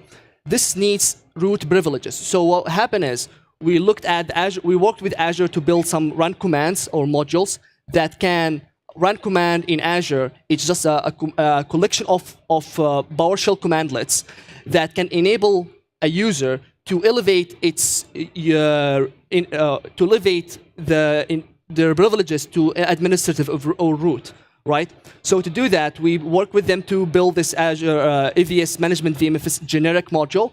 But we take that module and we wrapped it with the PowerShell SDK. So we had it run command. We combined it with the Pure Storage PowerShell SDK plus some Power CLI from VMware, and we package it all down into the Pure Storage plugin OVA. So now, if you're aware of Pure Storage plugin OVA, we have different flavors. But we have the client plugin, but also now we have Cloud Manager. So you install OVA in your vCenter or EVS, and then you add this to your cluster. Once you had that, we have mainly 6 commandlets, but today I'm going to be focusing on the restore commandlet, so I can restore a VMFS data store, and also how can I remove a data store. The first thing you need to do here is I'm just going to access my OVA module, and I can just list the commandlets I have. If this is my first time deploying the infrastructure, both EVS and CBS, and I want to make sure that now CBS can provision and create new VMFS data stores to EVS, I just need to go and build BCBS cluster, which makes sure that you have configured all the storage, the target, the initiator. Now you can continue and creating new data stores, restore a data store. So let's get into a scenario here. I have an on-premises on let's say in Barcelona, and now I want to migrate or replicate or protect some workloads to Azure VMware solution. So this is where is the start. I haven't configured anything. I have my flash array that on-premises. I have a data store there that is representing a couple of VMs. The first thing I want to do, I want to go and configure my continuous data replication. We call that ActiveDR. So you go to ActiveDR. ActiveDR is a near zero RPO, means that it's continuously sending data from source to destination. And to configure it, it's mainly 3 steps. 1, you put your volumes into a pod. A pod is a consistency group. Then you go and select that pod, make sure that it has a replica link to the destination. And after that, you create a new pod in the destination or the target. So now you can see that here my local pod is replicating data to the source. So this is my target, my CBS environment. As I mentioned, Pure CBS is the software version of the flash array. I go to ActiveDR, I can see now the direction is back, right? and means that now this is my remote pod from my on premises. I said in Barcelona, and now it's going. The direction goes to my demoted pod. I'm gonna wait for a second here because now it's baselining. Once it finishes, it now means that I really pushed all the data to my target, and now it's replicating, and the lag is 1 second. Sorry, I missed that one there. All right, yeah, the lag, as you see here, 1 second, means that now the differences between source and destination is just 1 second. All right, the next thing I want to do here, so this is my healthy state of my environment. What if I want to test this, right? What if I want to test this replication, or test my VMs if they can be filled over to my target? The first thing I want to do, very easy, 3 steps. Promote my target pod because now it's demoted. Demoted pod means that it only can be read-only access, cannot read and write from it. So the first thing I want to promote the pod, then restore, run the restore command from the commandlets I've shown you. Running the restore command is a couple of things. I want to just know the cluster name of my EVS cloud name as well, the private cloud name, and the target pod. So I need to put down here the target pod I've got from the previous command. And once I have that, as simple as this, I can go now to my EVS, find my restored. My restore VM will have this suffix, and now I can just go and register my VMs. That's how I can test the failover. All right. So I just show you here a couple of demos how I did that. So the first thing, as I mentioned, I promoted a bot. That bot has even one volume VMFS or multiple VMFSs. The next thing, I want to go now to restore. So as I mentioned earlier, the restore is part of the burestorage.cbs.avs command and restore. And I'm just going to wait for a couple of minutes to run that restore. And once the restoration is finished, I will see now that I have this VMFS volume attached to my AVS cluster. Right, so this is my AVS cluster. As you can see, I search for snap, and this is my snap. I click on it, and then I go to files. Let's register my VM, my test VM here. I can see my test VM is already there. And as simple as this, you register, and then once you power it on, VMware is going to tell you, hey, you copied it, you moved it, you decide then, right? All right. So this is how I can test the failover. What if I want to clean up the test now? ActiveDR has this all embedded in how we actually thought about building a disaster recovery solution, right? So to do that, what I need to do is, just to give you the state of my visualization here. So now I have my VM already testing in Azure on top of Azure VMware solution, right? The next thing I want to do is I finished testing. I want to clean up everything I have done. I just need to go similar steps but backwards. I power off and unregister the VMs. I run the remove command from the Pure Storage CBS EVS commandlets, and then I demo the target pod. Okay, here I already removed the cluster, removed the data store from the cluster too, and then I demoted it. As simple as this. And if I go to Azure now, I search for snap, it's not there anymore. So now I finished my cleanup. This is just to make sure that ActiveDR has all of these functions embedded in how it works. Right, so you can test the failover by promoting one side only. Let me just go back for a second here. So you can test the failover by only promoting one side without affecting the source.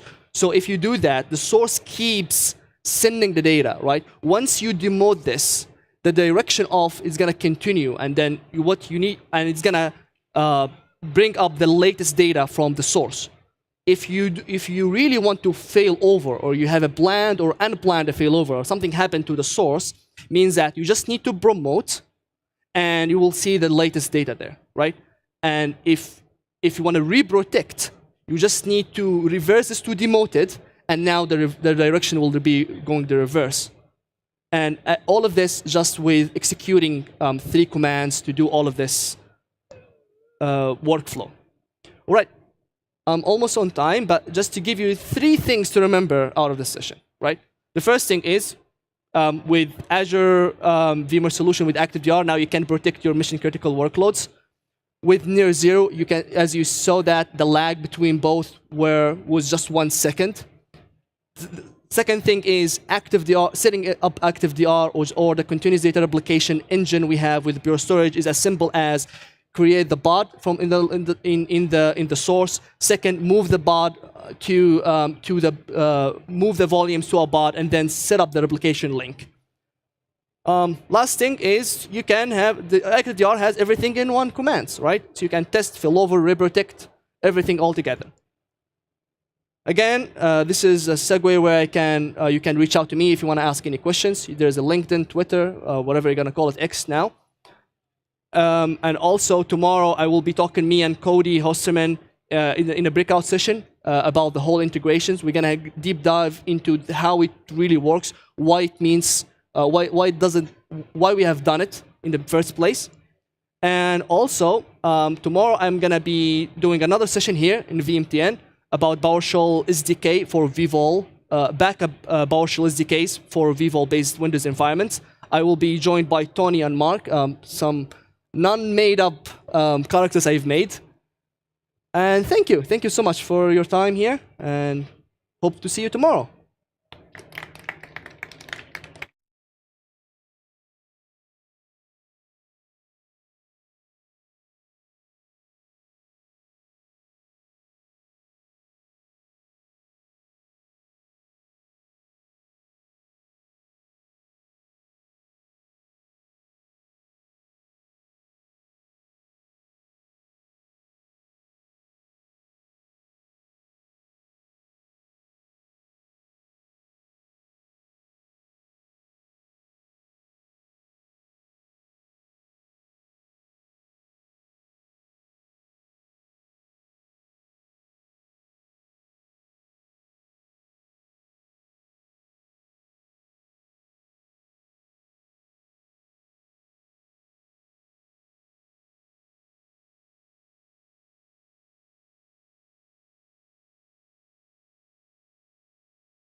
Okay, guys, welcome to my session, the unknown features of VMware Horizon.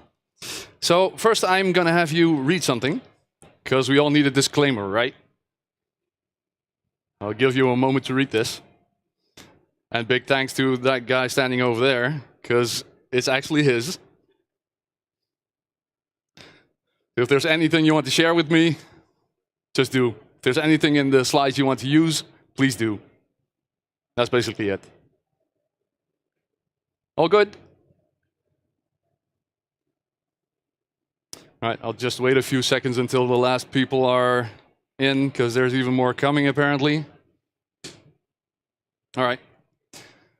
So this is me. If you want to know me, I'll be here at the booth. Just leave it at that. I work for PQR now since a couple of months. It used to be Fondo, if you know the name. Not anymore. Picture taken. Picture taken. Good. All right, so the agenda. Just by a show of hands, who here knows these two features in VMware Horizon? That's not too many. Good, then my session has a use. Yeah, you know them, of course. All right, cool. So VMware Horizon Logon Monitor. This is actually, by default, in the Horizon agent. It's a service you enable. It used to be a fling, and it got productized because it was so handy. Just by a show of hands, who here has ever had to troubleshoot a slow logon in Horizon? Yeah, that's what I thought. So this is a default service. It's disabled by default, by the way, because VMware needs me to say this. It has a potential performance impact. If you enable this, it could lead to a little more CPU usage, a little more memory usage. But what it basically does is it logs everything that happens during logon to a text file. The only thing you need to do before you roll out your image is just enable the service. That's it. That's literally it. It will default to a directory on the C drive, but most of you probably use an instant clone desktop. So when that desktop gets logged off, the information disappears. So you can actually set this via a policy or a registry key to a share. And then it gets logged. You see the info in the text file.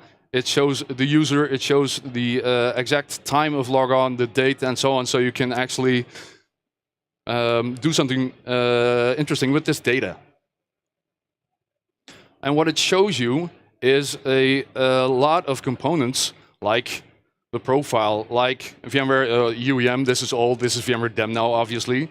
Group policies, shell load time. So you can compare this between your users or between images or versions or OTAP streets or whatever you need this for. Who here knows this specifically? VMware Horizon recording. So one or two, okay. This used to be a fling as well. It got productized in version 22.12, I think. And the setup of this is quite easy as well. It shows you what happened in an actual session. It does a complete recording of the user's session from beginning, from the start, to log off, and everything in between. This only works for VMware Blast, by the way. It grabs into the protocol, and it sends the IP4 stream to a data server. So what does this need? It needs a Windows server, to which you install the VMware Horizon recording server. It has a database, of course. It needs an NTFS folder to be able to share that, or to store that data. And it hosts a web service, which you can use to view the recordings or do any management. There's an agent side, of course, that needs to be in your desktop. It's either instant or full clone. Both are accepted. It's not only Windows. Recently, also Linux was included in this recording. So there's actually a Horizon recording agent for Linux now. It's based on .NET, and it only works with the VMware Blast protocol. So RDP, no. PC over IP, no. But we can forget PC over IP anyway, because it's going to be gone in a few years. So this is what the web console actually looks like. There's a recording, the recording location, how many recordings there are, how big the data is getting, of course. It's an IP4 stream, so it gets compressed quite a lot. And what it also does, it compresses the idle time even more, so you can actually skip through that if nothing is happening in that session. There's, of course, a mandatory notification. When that user session is recorded, the user, of course, needs to have a message saying, hey, watch this, you're being recorded. I actually had a customer asking me, can this be removed? But VMware Legal, of course, said, nah, we don't think so. You can actually split the recordings in multiple files if that's what your file system is used to. And based on or a group membership or a scripted action, you can start the recording. When the user is a member of the global group, it starts at logon, just for everyone that is a member of that group. And you can also choose to record either only local sessions, so within your data center, they come through the connection server, or the ones that come from the outside, or either which combination. It uses SQL, and you can also, of course, in terms of security, you can encrypt the data files so that not everyone can use them. It also has a role-based access, so you can have some IT admins do everything, or just view the recordings for your help desk, for instance. Of course, this will grow exponentially. If you start recording all your sessions, that data, of course, will be huge. You can set a retention setting. So this governs both the amount of recordings and the audit trail that goes with that. So this is actually what that looks like if I can get the demo to run. So this is actually from the moment the user logs on, it starts recording and you just see everything that happens in that session. So this is my home lab. This is the notification I told you about. It's customizable, so you can put anything in there that you want. It has a timeout default, but of course the user can click that away. And bear with me, this is my lab, it's not too fast. So you can see everything that happens in that session. The resolution is the same, even if it's multi-monitor, that's recorded as well. And you can view the files separately, because they're just MP4 files that are hosted on the NTFS share. Or you can do that through the web console and view the recordings. So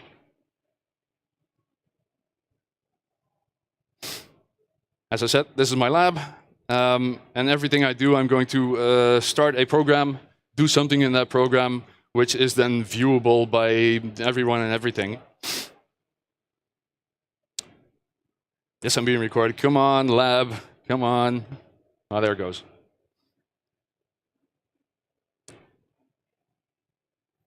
So everything in the session is just streamed to the MP4 file. And you could use this, for instance, say someone at the help desk gets a call from a user saying, hey, something weird sometimes happens in my session. And it's a hard to reproduce problem. And you need to show that to a second line or third line engineer. But the explanation says, this happens. And the user tries this and it won't. If you're able to record this and show it, it's so much easier to troubleshoot.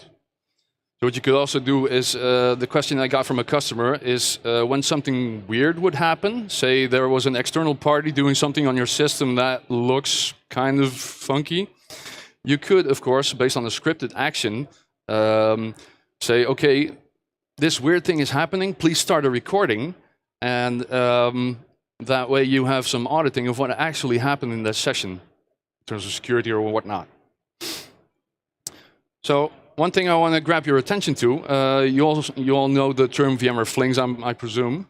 The Fling site, I don't know if you saw this, got discontinued. It's gone. So all that content that's on there, some of it has found a new room, like the EUC tools, for instance, are now hosted both on TechZone.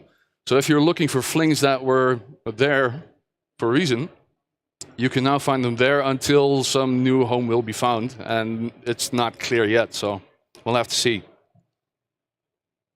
So if you have any questions about these features, please come to me. Talk to me, I'll be here. I'll be here all week, basically. All right, photos taken. And of course, this thing has to be mandatorily here. Please do the survey in the app. And that, for me, is all for now.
So, hello and welcome. So my name is Stefan Wolf. I'm systems engineer for network and security at VMware, and today I want to show you how to do microsegmentation faster than we can do it before. So what is the situation when we do microsegmentation without, let us say, NSX, or when we do it with traditional hardware? So usually you have your data center, you have your hosts, you have your VMs on side of it, and you have a virtual distributed switch. This is the situation for the most of the customers today, and we have hardware switches. Then you need, for microsegmentation, usually buy a hardware firewall, buy a second one for redundancy, and then maybe a firewall manager to manage these firewalls. And then comes the drawback and the work. It's because you have to create a lot of VLANs in order to change the routing. You need to put all the virtual machines in very tiny VLANs. Then you need to create port groups for these tiny VLANs on the virtual distributed switch. And you need to re-IP all the servers, which results in a downtime of application, interruption for the users, and so on. And then you need to configure the firewall systems, and you need to reroute the traffic to the firewall and IDS/IPS systems, and then you can start to create the firewall rule set. All this is very painful, and all this takes time when you do it with traditional hardware and traditional approaches. So what can we do with NSX? So with NSX distributed firewall, and especially NSX distributed NSX intelligence, we can do the following. We just install NSX, and then we have a firewall in front of every virtual machine. It's sitting on the VNAC of the virtual machine, and because of that, we can just apply every firewall rule set we want without care about the operating system inside and without care about anything that's happened inside the VM. And the good thing is, we don't need any networking changes. IP addresses, VLANs can be like they are. There is no need to modify your current network. So we have a built-in distributed firewall that is sitting in front of every virtual machine. As more servers you have, as more capacity you have, and you have no blind spots. Because on every virtual machine sitting on the VNAC, the firewall, so no blind spots here, even inside the same VLAN, inside the same IP address range. And you can very easy automate things. You can make grouping inside NSX. You can group VMs together. You can tag the VMs. And we have also added a functionality called network traffic analysis. That means we analyze the flows if somebody make a port scan. And you have this port scan of one IP, and you scan every port from 1 till 60,000 TCP ports. We kick these flows out of our rule recommendation. That means we will not make a suggestion for rules that maybe seems malicious. And the firewall policy will also stay where the VM is. If the VM is moving from one host to another host via vMotion, the firewall rule set will stay at the VM. So what do we do with NSX intelligence? So we do three things. One is we see the flows, we visualize the flows. You can filter, you can see which VM communicates with which VM over which ports. We recommend a firewall rule set and say, based on the flows we see, this is the firewall rule set that we would give you to these VMs, and you can edit it. And if we see malicious traffic like port scans, DNS tunneling, and all these, let us say, malicious things that can happen in a network, maybe to the time where you measure it, we automatically kick this out of the rule recommendation. We kick out broadcasting, we kick out multicast, but also things like port scan. We don't want this for a microsegmentation. We don't want to open all the ports because that makes no sense. And this is what NSX Intelligence is doing it. And so now we go into the demo, and then I explain you what you see here. This is the NSX Manager. The NSX Manager itself has a built-in NSX Intelligence, which means the planning tool. And so when we go, for example, here in the NSX Manager after planning and troubleshoot, we see all this. We see all the flows we need. And for example, you see here now the groups, the different security groups that we created in NSX. And now we want to choose our application, our app servers, our database servers, and also our web servers. So, and when we filter it, then we can say, okay, show me just these groups or maybe these VMs. In this case, we have pre-created groups. And then we can say, okay, show me the flows of the last 12 hours. So we see the communication that happened in the last 12 hours. And then we see, for example, here we have these 3 servers, the 3 groups. And then we can see, for example, from the app server to the database server, 1 unprotected flow. Or from the web server to the application server, 1 unprotected flow. What means unprotected means that there are flows where no firewall rule exists yet. We have to create one. Blocked flows means that we have flows that are explicitly blocked by a user-created firewall rule. And we have also flows, when it comes to allowed flows, flows that are already allowed by a specific firewall rule we created before. So we can filter is there some flows that needs to be protected. So, and then we can, if we have no firewall rule set for this application yet, we can go to recommendation and we start a new recommendation. And then we can select the appropriate groups we want. So we give them a nice name, for example, demo 2. And then when we give them a name, we can select also the groups or VMs we want to, where we want to have a firewall rule set. So because we have no clue what's going on, we say, okay, app server, database server, and web servers, these groups I want to cover. And then I can say, show me, consider the flows, the networking communication of the last month. And then you can also select, okay, I want to consider all traffic, and I don't want to have a cleanup rule, so no default rule, and I want to make groups based on virtual machines, not on IP address sets. So we create just groups if needed with the appropriate VMs in it. And we can also say layer 7 firewall rule set. And if we have already groups, like in our case, we can say, please reuse these groups so that we don't need to create additional unnecessary groups. So and then I can say start, and then they will start to analyze. And it takes around 3-5 minutes to do it. Because of that, I prepared one. And so this is the one that I created now. And I have a second one that is created to show, and this is ready to push. And when we go in, then you will see we have here a firewall rule set that is, let us say, automatically created. And we can also the visualization, so we can hover over and say, look, from database server to app server, there is communication and there's one rule applied. And when I when I make a right click and say filter on the corresponding rule, we see, okay, there is a communication, and I make a rule was created from the application server to the database server, MySQL, communication is allowed.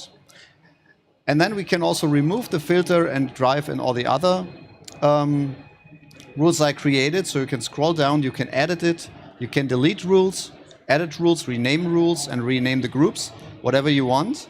But the cool thing is you have something, so you're not to do it from scratch. And then you can say proceed. And when you click on proceed, you see the whole firewall rule set. This is the global firewall rule set. And you can decide where your policy set is in. So this is my policy set here. And then now I can decide it where on which place it should be. And when I push it to the firewall rule set, it will be actively automatically. So when we push it now, it takes some seconds, and then it will be automatically in my firewall rule table of NSX.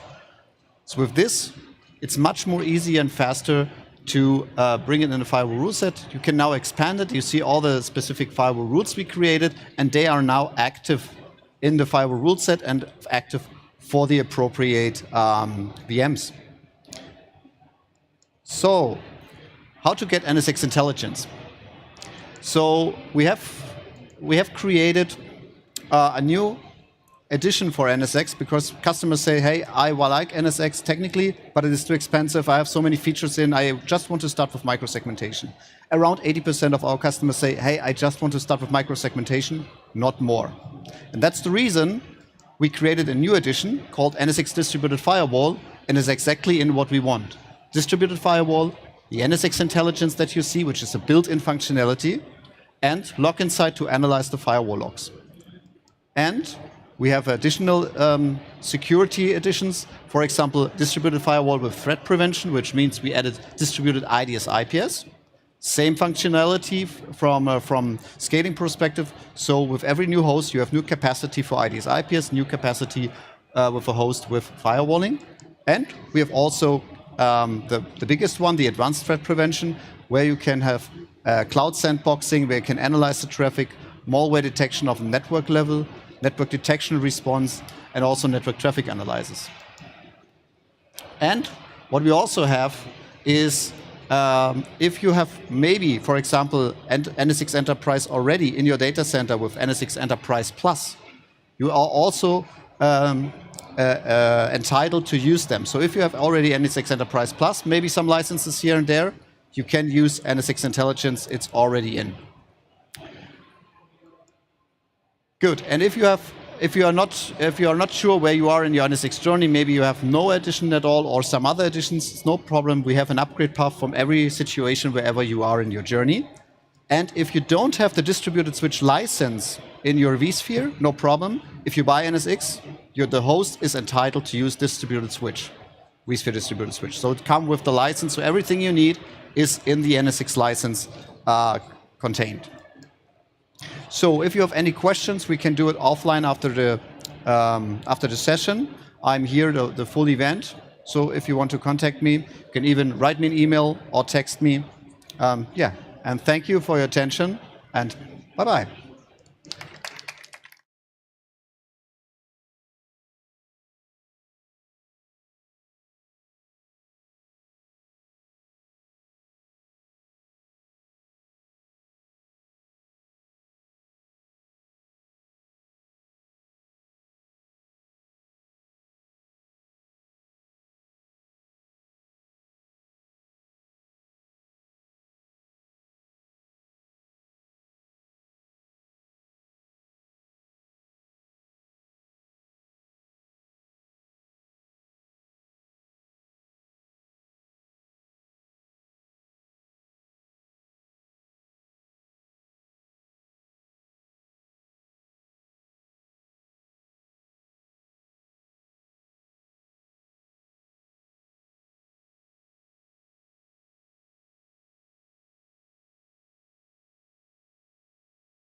All right, and let's get started. So welcome to today's session. Essentially, I'll be talking about accelerating Oracle workloads with VMware accelerators and best practices. Can you guys hear me at the back? Or you want me to shout a bit more? All good? All good, all right, good. So this is the agenda for today's discussion. I kind of whittled it down to fit into this 25-minute model. But after that, I will be at the booth. If you guys have any questions, feel free. I just told this gentleman here, you want to talk more about Oracle, you just have to buy me scotch. And trust me, I'll tell you, we can have a very good discussion, right? But moving on, what I would be focusing on is some of the improvements we did with guest operating system. I'll talk about the hot extend online Oracle rack devices with virtual volumes. And I'll talk a bit on the Oracle Cloud Flex Storage and what enhancements we have done in the cloud, which will help Oracle workloads. But that doesn't mean it's only for Oracle workloads. I'm taking workloads from Oracle as a use case. Remove Oracle, put SQL Server, remove SQL Server, put SAP, everything works as a charm, right? But case in point being, all right, this slide, and I don't know if you have attended any of my sessions, but typically I flash these slides. I've been doing this for the last, I think, 12 years, using the same slide, just to send a point home, just to stress a point home that any business critical application, remember, it's not just the Oracle of the world, right? That could be your SQL servers, your SAP, and so on and so forth. They have a set of stringent requirements, right? RTOs, RPOs, business SLAs. I got to get the backups done in 3.5 hours because my production system is probably open at 9 o'clock. 9 to 6 is operation time. 6 to 9 in the night is probably data warehousing. 12 to 3 is backup, and everybody comes in at 6 o'clock and they're ready to go, right? So you have that window. But if you overspill the window, and being a production DBA that I was for the last 25, 26 years before I joined VMware, I know what happens if I exceed that production window, right? So there are certain requirements from a BCA or a business critical application specific, right? The availability, the performance, the recoverability. I mean, gone are the days when we used to go back to IT and say, look at it, I have a requisition slip, I need socket, I need cores, I need DIMMs, I need storage, right? Gone are those days. Those are like 20 years ago, 15 years ago. Now it's all about scaling up CPU on the fly, scaling up memory on the fly, hot adding VMDKs, hot adding VMX Net3 adapters, right? Moving to the cloud without any refactoring, without any replatforming. So scalability, horizontally and vertically, that's the mantra of the day here, right? All right. See, any workload design methodology, and it doesn't make a difference if you guys are running it on physical, you're running it on commodity x86, on any virtualization platform. Anything and pretty much everything starts from the very top. You have to gather requirements.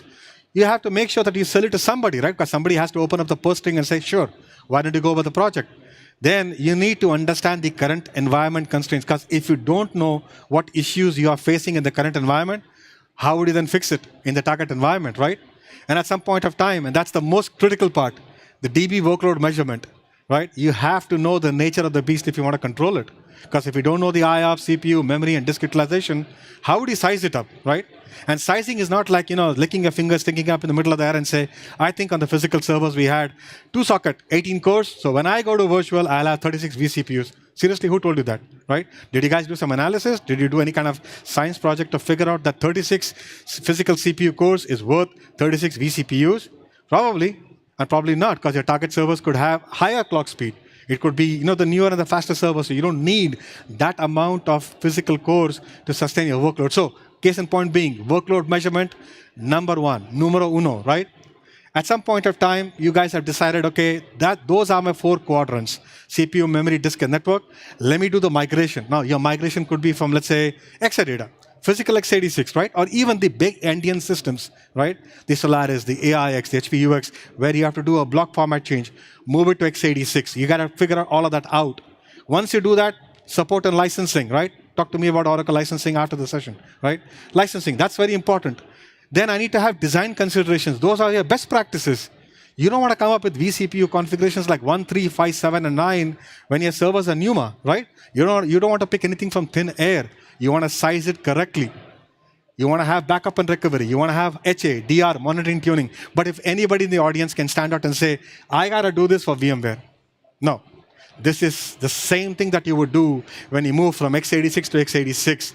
Right? Whether it's Exadata, or whether it's from x86 engineered systems to x86 commodity, whether you move it from one virtualized system to the other, it's the same process. Again, sending a message across that you don't have to do anything topsy-turvy, anything funky when you virtualize your Oracle workloads on a VMware platform. And that's what will happen. This is exactly what I see in every customer environment. So I'm ex-PSO, I'm ex-services. We are part of GTS, or we were part of GTS called the Global Technology Services. We are responsible for doing workload study, characterization, writing those papers. When we walk into a customer environment, I say 1, 3, 5, 7, 9, virtual machines not set up for NUMA. When your servers are NUMA, right, setting hot at vCPU, which basically turns vNUMA off. I know we fixed it in 8.0, but prior to 8.0. So this is very important. You got to measure your workloads. All right. Not always can you actually take that approach. And here's the reason why.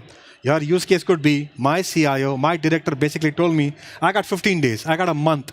I got to move these bunch of servers, right, from point A to point B being VMware, cloud first. Or let's say it's virtualization first. I don't have the flexibility of time to measure the workloads. What do I do?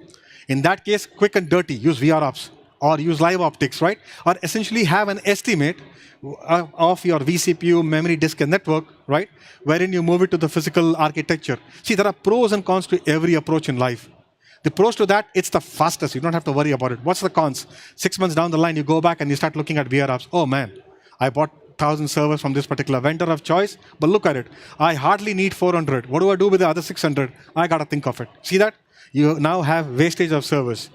When you start looking at the other side, where you do have some essence of time, that's the approach you want to take, where you measure the workload, correct? And then you rightfully size what that workload should look like in a virtual machine. You would do the same thing when you move from a physical to physical. You wouldn't just go and say, okay, fine, I came in from HP, I'm going to buy Dell, I don't care about the number of socket and cores, I'm just going to stick some socket and cores, and I'm going to pray to God that it works. That's not how things work, right? You will do right sizing. So right sizing, very important. What happens is when you start looking at those right sizing, and I don't know, people in the back can probably read those fonts, but I'm sure these slides or this recording will be available to you, right? Typically, like I said, if you have to approximate it, use live optics or the DPAC, right? Use those tools. What happens is if you run it for, let's say, a peak period, again, the magic here is how do we measure it? Should I just run it for Sunday and Saturday night when everybody's having a party? No. I have to go back to the business and ask the business, okay, what time does the business work? 9 to 5. What's the peak period? 9 to 11 is when it's peak. Okay, let me run the live optics 9 to 11, Monday to Friday, right? If I were to run it for 2 weeks, I at least know the peak. I know the low of CPU, memory, disk, and network. That will at least get me started. A good straw man. That's to do with the approximation side of the house, right? When you start looking at the actual workload measurement, where I said you have the essence and the time of the day to do that study, I typically look at 3 things. I look at SpecInt, and I don't know how many people in the room here have heard of SpecInt or spec.org. Right? With spec.org, what it means is you have this kind of servers or this class of servers, and you have this class of servers, how many cores and how many sockets and what clock speed kind of matches here, right? Because that gives you a good idea. If I have 100 of this kind, how much servers should I think or should you think I should procure from this vendor, right? When you look at SpecInt, 99% of the time it will tell you you don't need 100, you might need 100 minus something. Great. I got one thing, right? I at least know the number of target servers. Is that enough? Nope. What I need to do then is I need to start looking at the Oracle workload measurement. When I look at the actual Oracle workload measurement along with the operating system statistics, it'll then tell me your universal set was 100 minus something, you actually need 50. See, I am honing in, I'm zooming in. I zoomed in from 100 minus something to 50, so I'm actually sure that based on the current workload, I need 50 servers. Do I stop here? No, I don't stop here. Because I haven't taken capacity planning, I haven't taken forecasting into account, right? So I go back to the business and say, okay, in 3 months, 6 months, 9 months, 12 months, do you think the data is going to grow? The guy will say, yes. How much? Delta D, Delta vCPU, Delta memory, right? So then I go back and say, my result plus Delta D plus Delta vCPU plus Delta memory, I need so much of servers, which means I will be good for the next year, year and a half. That is the same thing that one would do when you move from one platform to the other platform. So again, I'm going to keep reiterating the same point here. This is not anything to do with VMware. This is industry general best practices that I'm just throwing at you guys. Right? Again, migration. So whether you come from a big Indian system to the little Indian, and for people who are unaware of the big Indian, little Indian, essentially it's like a block format change, right? So when you go on to the AIX, the SolarX, the HP of the world, I'm sure And I don't know how many Oracle DBAs are here in the room, but when you talk to the Oracle DBAs and you say, hey, you know what, just move it from point A to point B, the guy comes back, nah, you know, I can't do it that way. I got to go back. I have to use RMAN. I got to use data guard. I have to move the data from one point to the other. He and she is absolutely correct, because look at the bottom of the slide here. The block format is different on the big endian and the little endian, which means you just can't suck the data in and throw the data out. You have to transpose it. You have to transform it. And you got to use the Oracle tools to do it, right? So whether you're coming out the big endian system, whether you're coming from Exadata is x86, or if you're coming from, let's say, another virtualization platform, your KVM, the LVMs, the OVMs of the world, right? When you land onto VMware, these are considerations that you have to keep in mind. Again, I'm going to give you guys a very high-level overview. I'm not going to turn you guys into Oracle experts or Oracle DBAs. If you want, meet me after the session, and I'll give you a bit more pointers here, right? Best practices, the buck stops here. The buck stops here. This is it. This is the most important thing, right? Please don't configure your vCPUs as 13579. If you wish to do that, please don't call me. Please don't call GSS. Fix it yourself. That's it. I can't be any more clear than that, right? Because that's typically what happens. I'll give you an example. 2-socket 10 cores. You have a server that's 2-socket 10 cores, right? Typically, we say the vCPU, keep it as a factor of the number of physical cores, right? We don't say configure that for hyperthreads. Why? Hyperthreads doesn't double the performance. It just gives you 20 to 24% boost, right? You need that when that guy in the end of the room throws an ugly bad query, correct? You need that extra headroom. So we configure your vCPUs, or we set your vCPUs to the number of physical cores. So in this example, 5, 10, 15, 20 is good, not 13579. The best way to find out, if you want to set up 13579, do that. Go to ESX top, correct? You guys are VMware specialists. You guys know that. MFGV, go to the NUMA screen. When you see the NUMA home migration increasing, right? From 0, 1, 2, 3, 4. You've done something really bad there. You have to go back to the drawing board, right? So at every stage, when you make a change, you go back to the drawing book to figure out if the change has actually improved or it's deteriorated. That's one of the ways to do it. Again, we won't have much time to go into all of the best practices, but the links at the bottom of the slide are Oracle best practices link. Again, you will see here a recommendation from the operating system, a recommendation from Oracle Corporation, recommendation from VMware, like things like vCPUs, memory reservation, NUMA, guest I/O schedulers. Should I just leave it at deadline? Should I just leave it at CFQ or even BQ, right? Multi-queuing or SCSI MQ. What should I do? None, NONE or NOOP, right? Why? Because you have ESXi that has an I/O scheduler. ESXi has a mind of its own. You don't want the guest operating system I/O scheduler to collide with the ESXi I/O scheduler. You don't want that. You want things to go down the pipe, right? VMware, PV-SCSI adapters. Everybody heard of PV-SCSI adapters, right? Everybody knows about VMX-Net 3. Should I just leave it at default queue? Yeah, you could. But will your workload work? No, it won't. So what do? You increase the queue depth of a VMDK, increase the queue depth of PV-SCSI, right? So these are things that you guys have already heard about. You're doing it every day of your life for other workloads, right? That's what the best practices goes into. It's like a one-stop shop where you have all the best practices put together. So very important. But I'm going to move on beyond that, right? If I have to design a virtual machine, and I know we're not designing virtual machines here in this 25-minute session, but if I have to do that, I would do it this way. And this doesn't mean this is the only way to do it, right? There are multiple ways one could do it. If you look at it, what I've done here is I've set the operating system and the Oracle binaries, SCSI 0. I put the data on SCSI 1 and SCSI 2. I put the redo on SCSI 3. Why? Can anybody say why? Because queue depth, load balancing, fairness. Remember, nobody in his or real mind would ever go to the market, buy a server, buy a single port HBA, put it to, let's say, Fabric A, and basically say, I'm done. My fan in, fan out ratio is great, right? No, that's bad. That's bad setup, right? Similarly, you want to make sure that you set up your VMDKs for specific PV-SCSI controllers. You set the queue depth. It's like this. When you are onboarding a freeway, right? You have an 8-lane freeway, but if I just give you one board to go to the freeway, there's a choke here, correct? So I need to increase the lane of the on-ramp so you guys can get onto the 8-lane freeway so you guys can go fast. That's the whole thing about it. PV-SCSI queued up, BMDK queued up, and so on and so forth, right? That's one of the reasons why I did that. If I have to switch gears, if I have to configure an Oracle rack, that's exactly what I'll do. I didn't change anything here. You know what I did? I took the CRS, I took the vote, and I stuck it on SCSI 3. CRS doesn't do anything. It's only for cluster membership. Vote, cluster membership. It has a cluster registry. Is there any IOs going through that? No. Is there any IOs going through redo? Yes. Who is the most important guy in the room here? Not me, not you. Redo. The redo log files, they need to be given their own SCSI controller.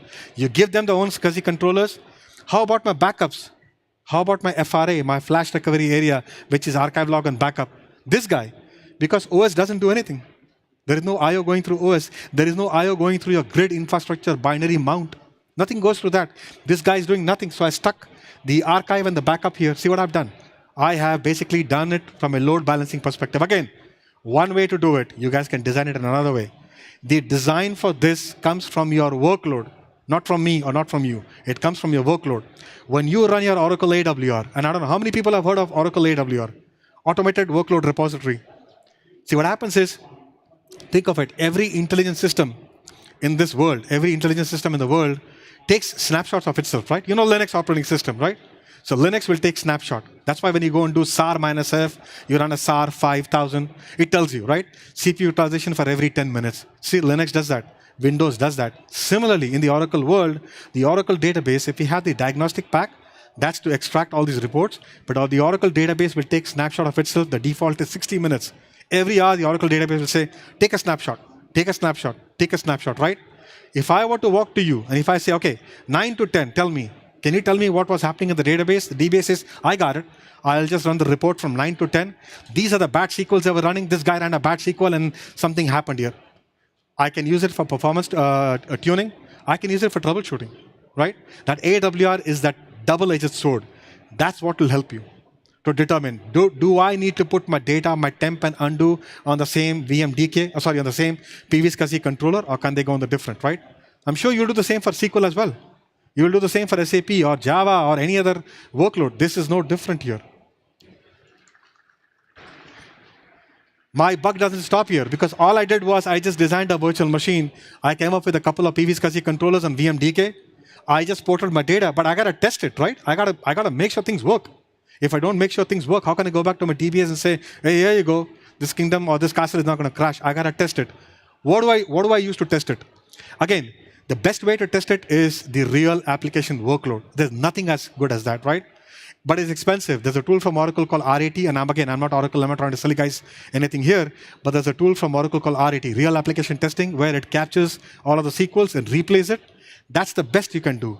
If you don't have that flexibility of doing it, you can use synthetic workload generators. But remember, what are you exactly trying to achieve? Benchmarking or testing your workload? Because many a time many customers come back to say, oh, this particular piece of hardware, how many IOPS can you push? Can you push 1 million IOPS? My question back to this, are you going to throw 1 million IOPS? Right?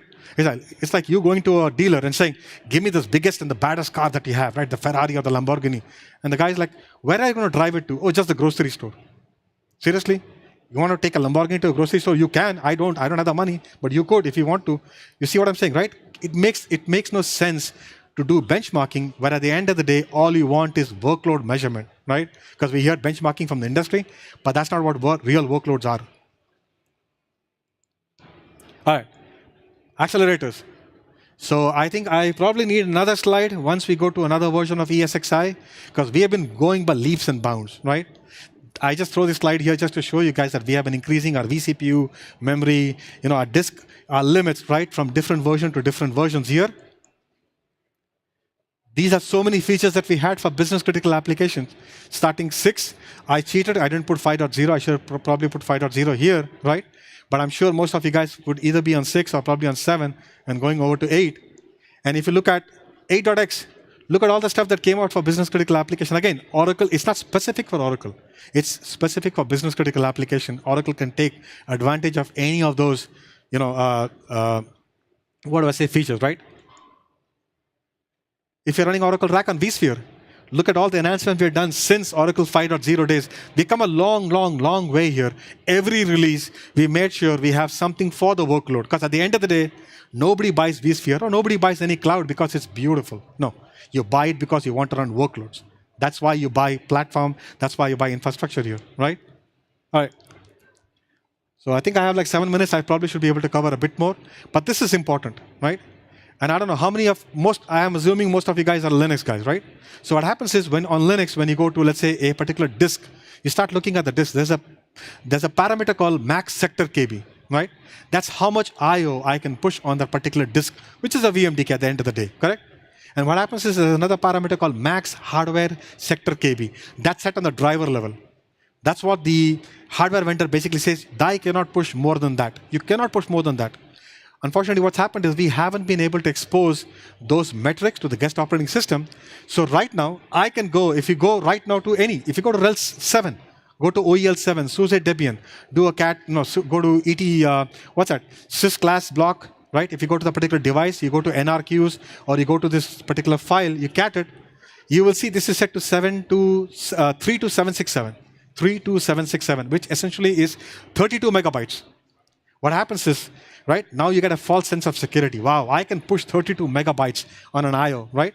You start running your workloads, you go back, look at ESX top, you're like, man, I was able to set it to 32 megabytes. I'm not even able to push more than a megabyte, more than a megabyte. You go back and see, is something wrong? No, nothing is wrong. Here's the thing. Just because you set this to 32 megabyte and you set this factor to the same 32 megabytes doesn't mean I'm going to push 32 megabytes. I'm the storage, right? Every storage has a limitation. Pure, for example, is capped at 4 meg. 4096 kilobyte. That's it. It's capped at 4 meg. You cannot push more than 4 meg. That's the I/O size. So what happens is, since we don't expose these metrics, you are at a disadvantage here. So we basically fixed it. So this will be releasing at 8.0 U3. What happens is, by setting these metrics correctly, you will be able to achieve the same performance as you had, plus you will have a correct picture of doing it, right? How many people have heard of vVols?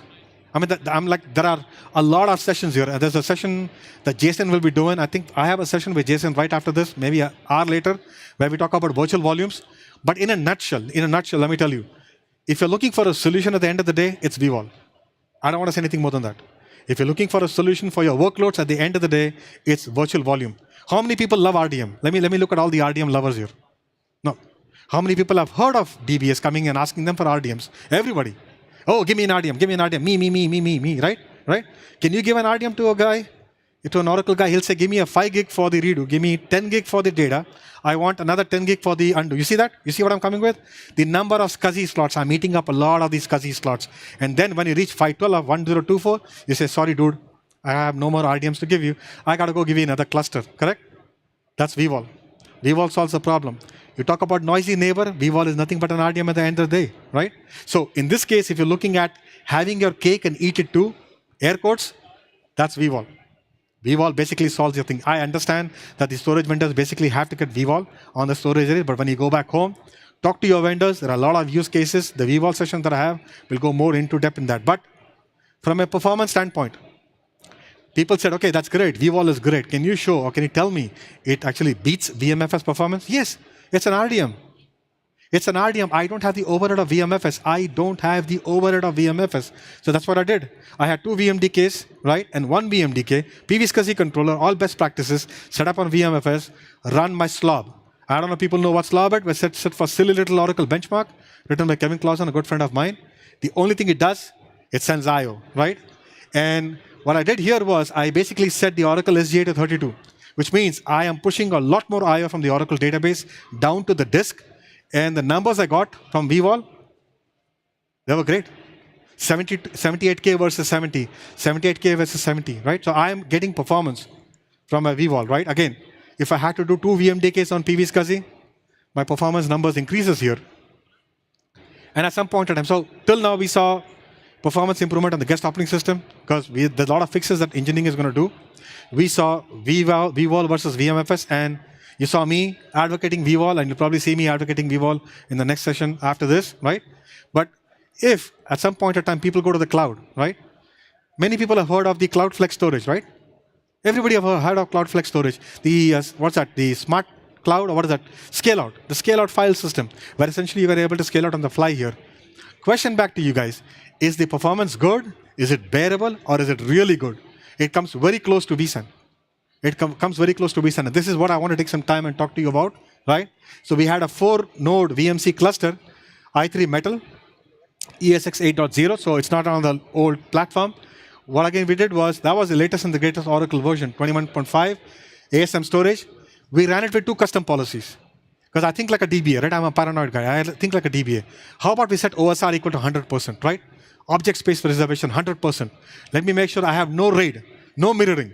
I don't want to have RAID 1, RAID 5, RAID 6, no mirroring, OSR 100%, go, right?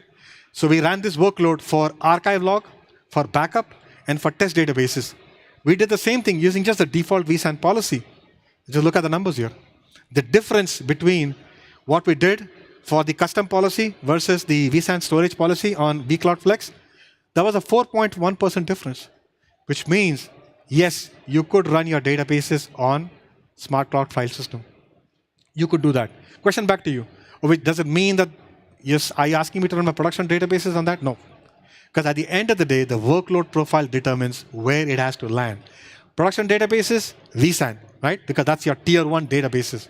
If you have to move your test, your dev, your, let's say, staging, your financial, right? Anything that's pre-prod, yes, that could be a great use case for you. When you go to the cloud, you have to use archive logging, right? You have to store your archive log somewhere. And your backups as well. So I think we are almost, I don't know, I probably have like 40 seconds more to go. But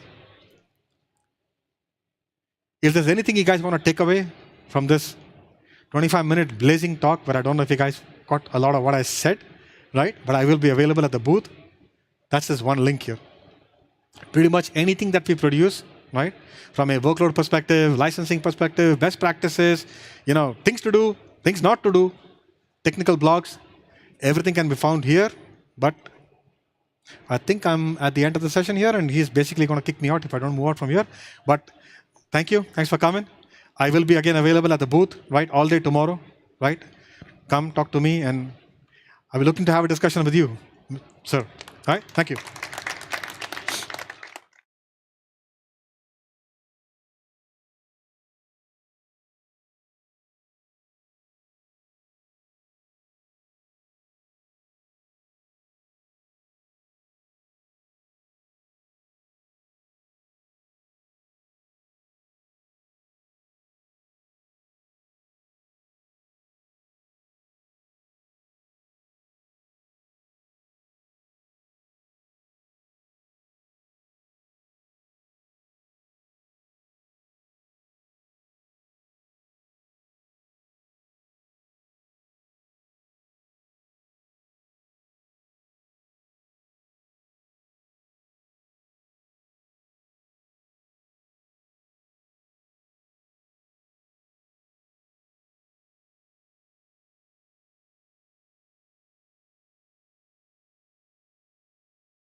So hello and welcome to the session.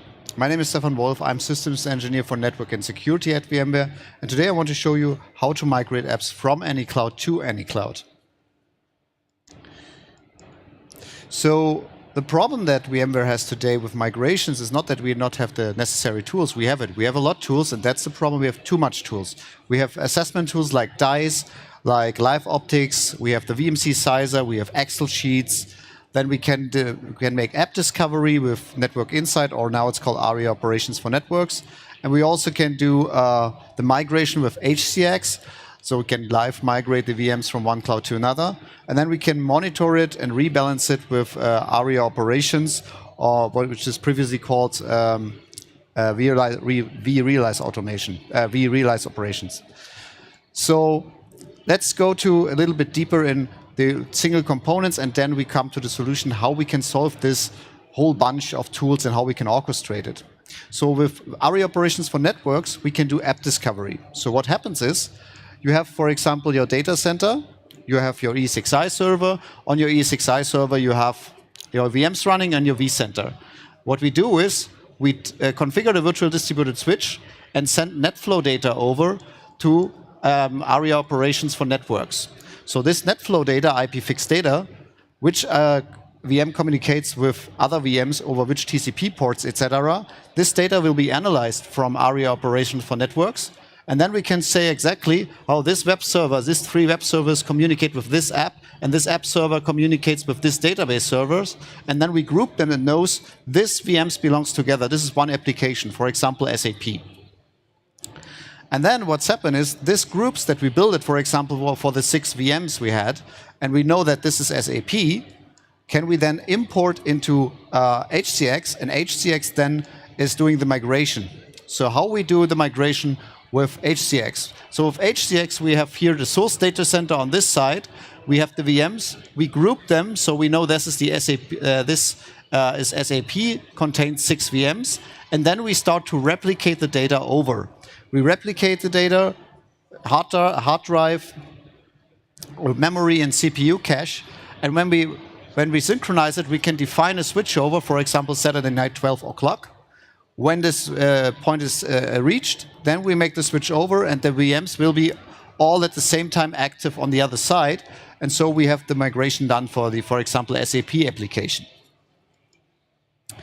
And how we orchestrate all these different tools, the assessment tools, vRealize automation, vRealize operations, and also HCX, and also ARIA Operations for Networks. We have Tanzu Transformer. Tanzu Transformer was last year introduced as ARIA Migration, now rebranded to Tanzu Transformer.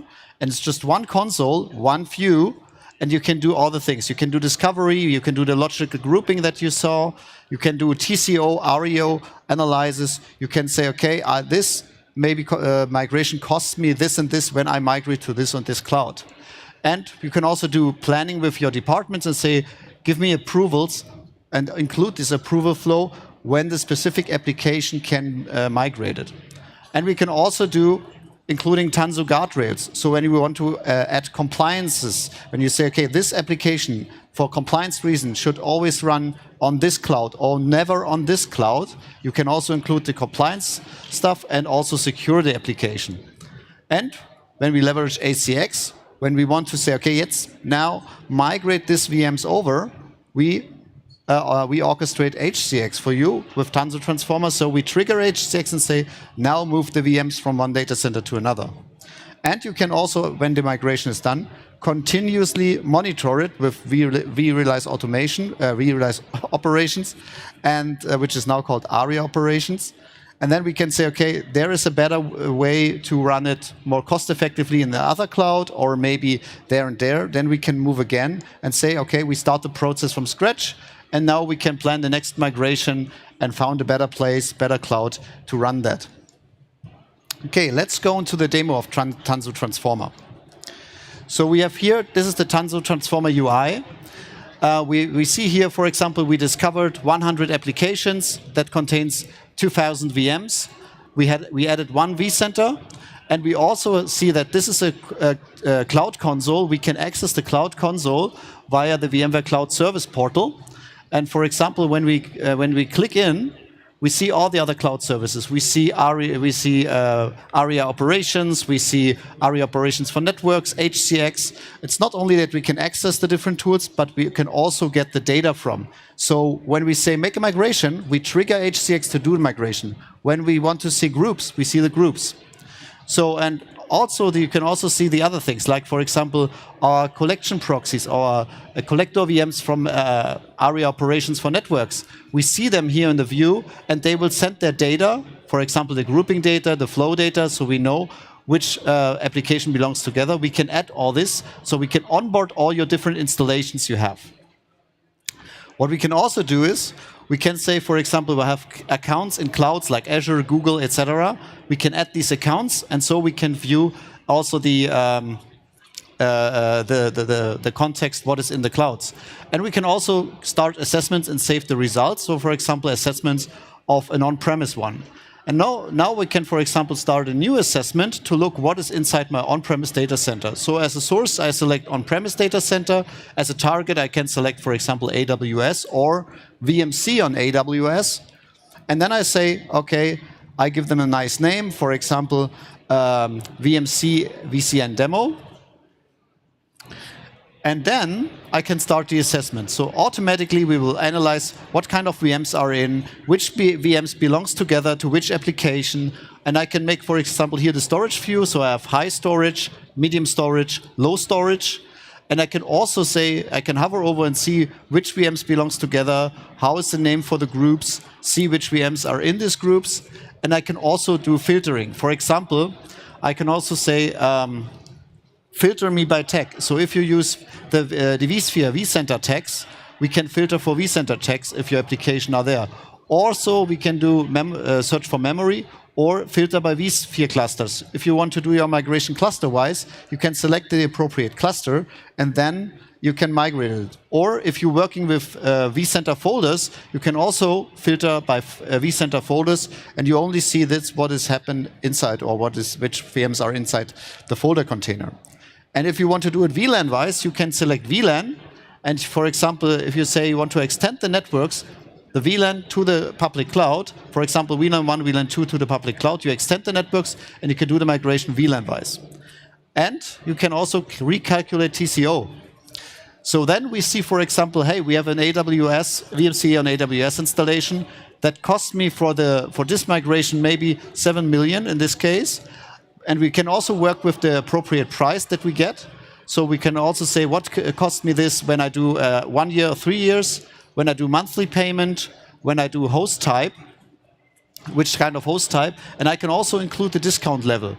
So that means these prices are very granular and right. So you can also plan from not only technical side, but also financially, make it sense to do the migration or not. And then we can also include very granular storage costs, networking costs inside that we have. And what you not have in the private cloud, egress costs. We also add the egress costs because in the private cloud you don't have egress costs, that's traffic for free. But in the public cloud, you have egress costs. And so then you can also hover over, and why we know how much traffic you produce, it's very easy, because Network Insight, or now it's called ARIA Operations for Networks, analyze the flows, know exactly how much traffic you produce in your data center today with this application that can filter it, and can say, okay, if you produce the same amount of traffic in the public cloud, this would be your price for traffic, for example. And we do not only this for VMC on AWS, we also add the other clouds, one after another in the future. And that's the cool thing is then you can really granular decide which is the best cloud to run. And then you can say, okay, make it sense maybe after a half year re-evaluate it, make it sense maybe to move the VMs to another cloud. So it makes much more easier to do the migration. And you have one single console that do all the things for you. So no longer go directly into ARIA operations, no longer go directly in HCX. You can all do all the things, all the migration stuff from here. All what we have. So there's no need to use 5 tools. You have just one tool, and that triggers all your other tools for you. So human errors can be avoided with it. So with that, Thank you for your attention. If you have questions, we can do it offline after the presentation. If you want to contact me, here's my email address. Please take the survey. And I want to say thank you for your attention, and bye-bye.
Hello, everyone. Good afternoon. Thanks for your time.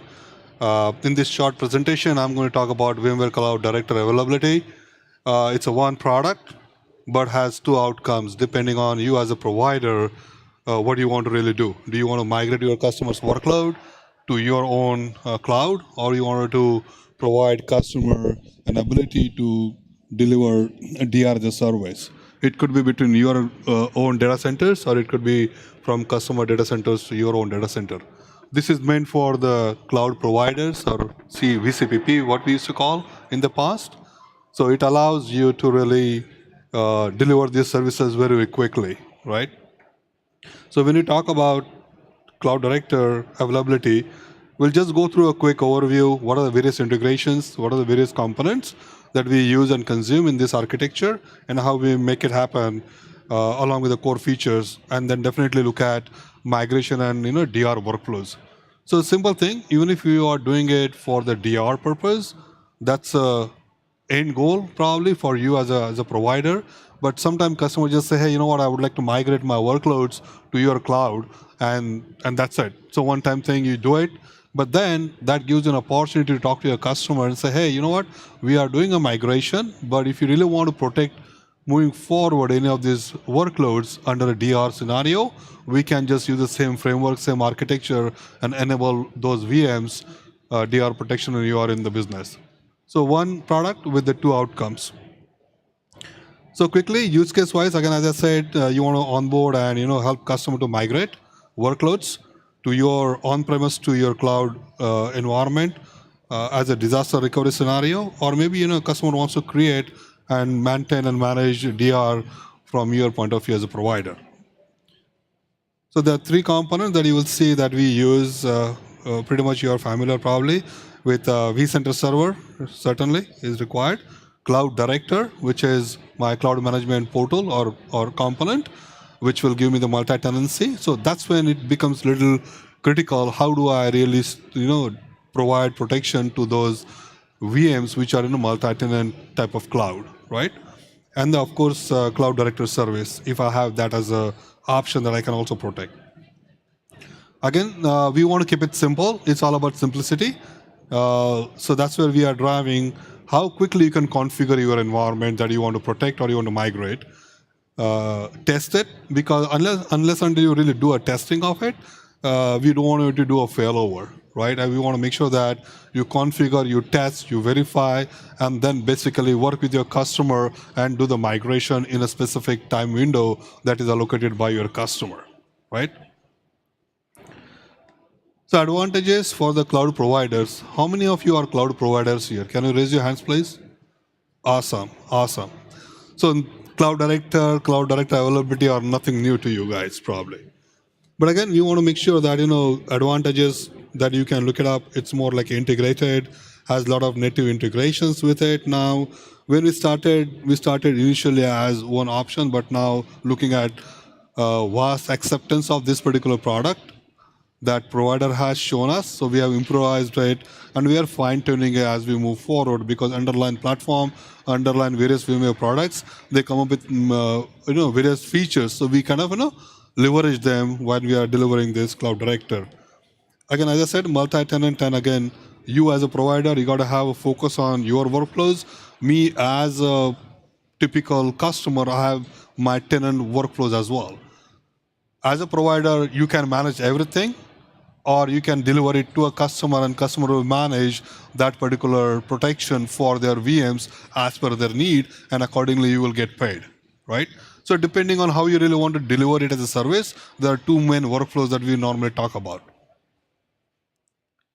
So key integrations are, simple. You probably are familiar. As I said, it is well integrated with VMware Cloud Director, because that's where the main focus is. How can I move and how can I migrate my vSphere workload VMs to the Cloud Director? And if I have Cloud Director workloads, how can I protect them as well, right? When we started, it was more of a Cloud Director only workloads, but now with this version, we are able to migrate vSphere specific workloads to a Cloud Director as well, right? And probably you are familiar with the vRealize operations as well as tenant app, which we are improvising as we speak, and usage meter for metering billing, right? So if you're doing the migration, then you don't really have to pay anything. But if you're doing as a DR scenario, then whatever number of VMs you protect, those will be captured by the usage meter and you pay accordingly to us as a VMware. So that's the beauty of it. For migration, it's kind of free. But if you want to do a DR for some workloads, you pay whatever you protect those workloads with for your customers. Again, kind of showing you a UI. We have a video we'll play very, very quickly, just to showcase that it is not just PowerPoint, but it's real thing, it's happening, and we have a lot of providers using this product, delivering DR as a service or migration as a service. Core features, as I said, it's more of a simplicity, providing ways to do an automated backup and restore of the appliances. So there are a few appliances that comes along with this as a solution. There's a tunnel appliance and there's a Cloud Director availability appliances. So we want to make sure that they are protected, they are backed up, and they are also able to restore back. A lot of times that I've seen, everyone knows how to back up, but they never ever do any restore testing or capabilities, right? And when the time comes, it doesn't work. So it's always a rule of thumb that I recommend that running a backup is a good thing, but restoring it successfully has to have in your operational guidance that, hey, every quarter, restore it, test it, make sure that your backups are successfully done and you are able to restore when you need to. Again, that kind of ties down to your replication and SLA profiles that you define as a part of VCDA. Migration workflows or DR workflows, I'll just click through this very, very quickly. But simple 5 steps that you want to make sure that you are able to really run your protection for the workloads in 5 steps. From your virtual data center to your storage policies, and also variations of your SLAs that you can define, like whether it's a platinum, gold, or silver type of SLAs that you have, for an example, right? And after that, you are done. So very, very simple. Once you deploy those appliances, configure it, you can define these other workflows in very quickly to protect your workloads. And similarly, it's a restore process that I was talking about. Pretty much, straightforward, UI based, depending on whether you want to do it for your customer or you hand off control to your customer and if they want to do it by themselves. So depending on your choice or customer choice, both the things are available and possible. Okay, and a migration, right? This is another use case that you have the framework, you have everything running with a one-click migration. You select a VM or multiple VMs, and you say, hey, I would like to have my first destination as VDC with this storage policy from the list, and then it will just take care of migrating those VMs actually once your replication is established and once a replication is ready for the final cutover. So again, recovery plans, you probably are familiar with VMware SRM as a product. Similarly, that we have recovery plans that we can define, we can play with, we can test it, and then basically do a final execution of those recovery plans when we are running through the actual cutover of my virtual machines to the destination.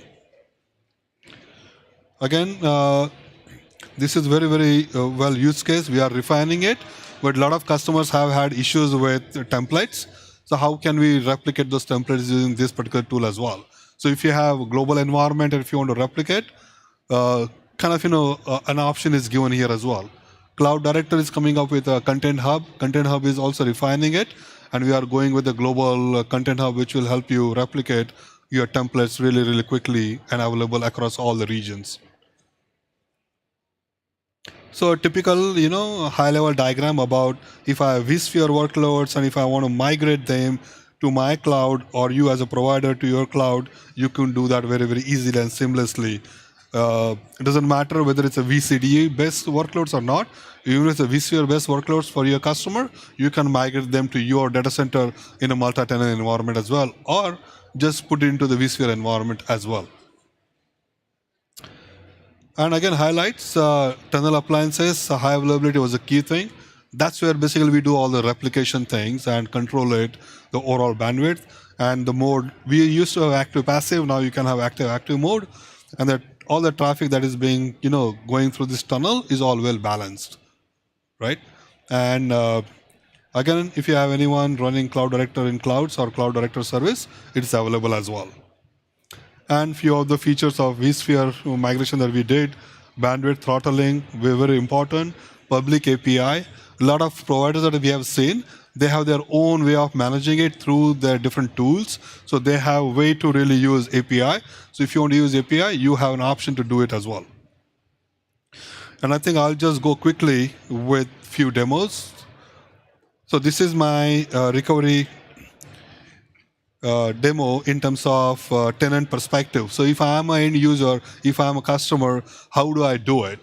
So it's kind of giving you an option from where I can click on DR migrations and basically understand what am I replicating, VMs or my template, and where the outgoing VMs are, how much they are replicated, and basically giving me the clarity on the overall progress of my replication, and if I'm ready to do this particular cutover of a VM.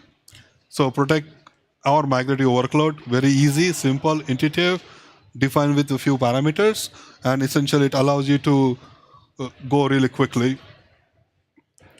I'll just run through this very, very fast, but essentially you define these parameters and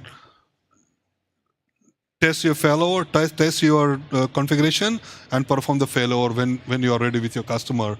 It will give the prompt, it will say you are ready to do a failover because replication is in sync and you're fine. So this is about the view of my tenant, and I have a provider view as well. As a provider, what are things you would do? So here, the dashboard gives you clear status of various aspects of my environment, configuration, replication status, which I am doing the replication. And I can go and pick up a plan and define various aspects of the services that I can come up with various policies for a given customer ABC, and essentially drive the next steps on making sure that the service is available as per the SLA defined, platinum, bronze, or gold, and then the customer is able to consume that service once it is available from the provider perspective. So a lot of more details are available, and these are the videos available on VCPP YouTube channel that you can go and have a look. With that said, thanks for your time. I hope it was useful, and we'll see more of a VCDA questions coming back to us pretty soon. Thank you very much.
All right, you guys, welcome. My name is Jason Massey.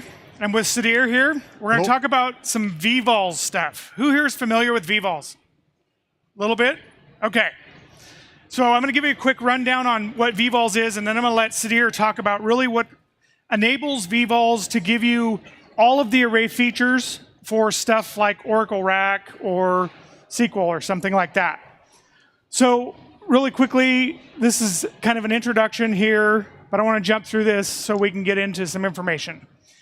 If you're not familiar with vVols, what vVols are, the easiest way to understand what a vVol is a well-orchestrated RDM. Now, RDMs are by far a four-letter word, right? We don't like RDMs. You have to manually provision them, you have to manually zone them, you have to manually manage them. They're a nightmare.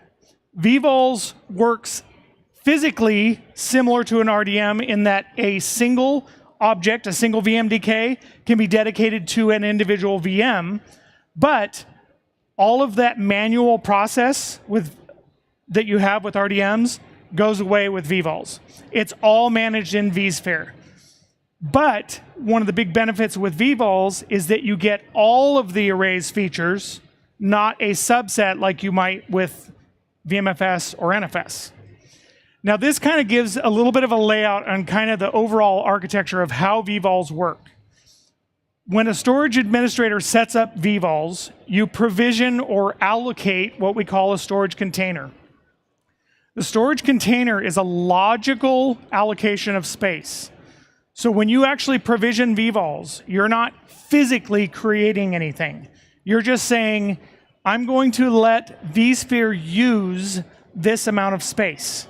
And because that's a quota, it can be increased or decreased, unlike traditional LUNs or volumes, where once it's created, you can't decrease that size. You can increase them, but you can't decrease. But with vVols, that storage allocation, because it's a quota, as long as you don't reduce it below what you're actually using, so let's say you provision 30 terabytes and you meant to provision 3, you can just change that, hit a refresh on the data store, you don't have to do a storage rescan, and it will show the new value. Now, once you have that provisioned, you do something called registering a VASA provider. The VASA is something that VMware and our storage partners write together that allows you to use all of the array features. Once the VASA is registered with vSphere, then you can create the vVols data store. A vVols data store looks just like a regular data store, operates just like a regular data store. You can script against it just like it was a regular data store. It's really the back end that's different. Now, here's where vVols is different. Before, with VMFS or NFS, if you want a specific storage capability, you provision that to that entire data store. And that data store now has that fixed storage capability. Whatever that might be, deduping compression, replication, any of those. It's fixed. You can't change it. And it's for everything that's in that data store. With vVols, that's not the case. You now allocate the storage capability using policies. So you can have one VM that has a certain type of capability, and in the same data store, a VM that has completely different storage capability. This is all based on your provisioning of these storage policies, and it does not have to be fixed. So let's say you provision a VM and it's got, let's say, this test and dev, and you want to change it to production, you do not have to do a storage vMotion to a different data store. All you have to do is change the policy. So now you're managing storage capabilities at a VM level using policies. And you get all of the benefits of RDMs, minus all of the provisioning and manual management. You no longer have to keep track of all these objects. All these objects are managed and created automatically by vSphere. And now you get to manage all the storage capabilities, and it's very dynamic. You actually even can set individual disk capabilities. So if you had a VM, like we're going to talk about with multiple disks, and you want one disk to have one storage capability and a different disk to have a different storage capability, normally you would have to split those across multiple data stores. Now all you have to do is apply different policies to different VMDKs. they still can all be in the same data store.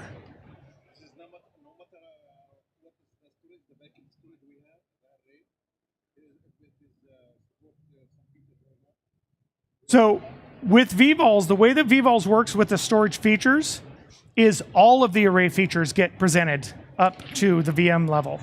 So whereas with VMFS, because we have VMFS or even NFS, that's a shared system that limits some of the capabilities but allows the hosts to all talk to and do locking.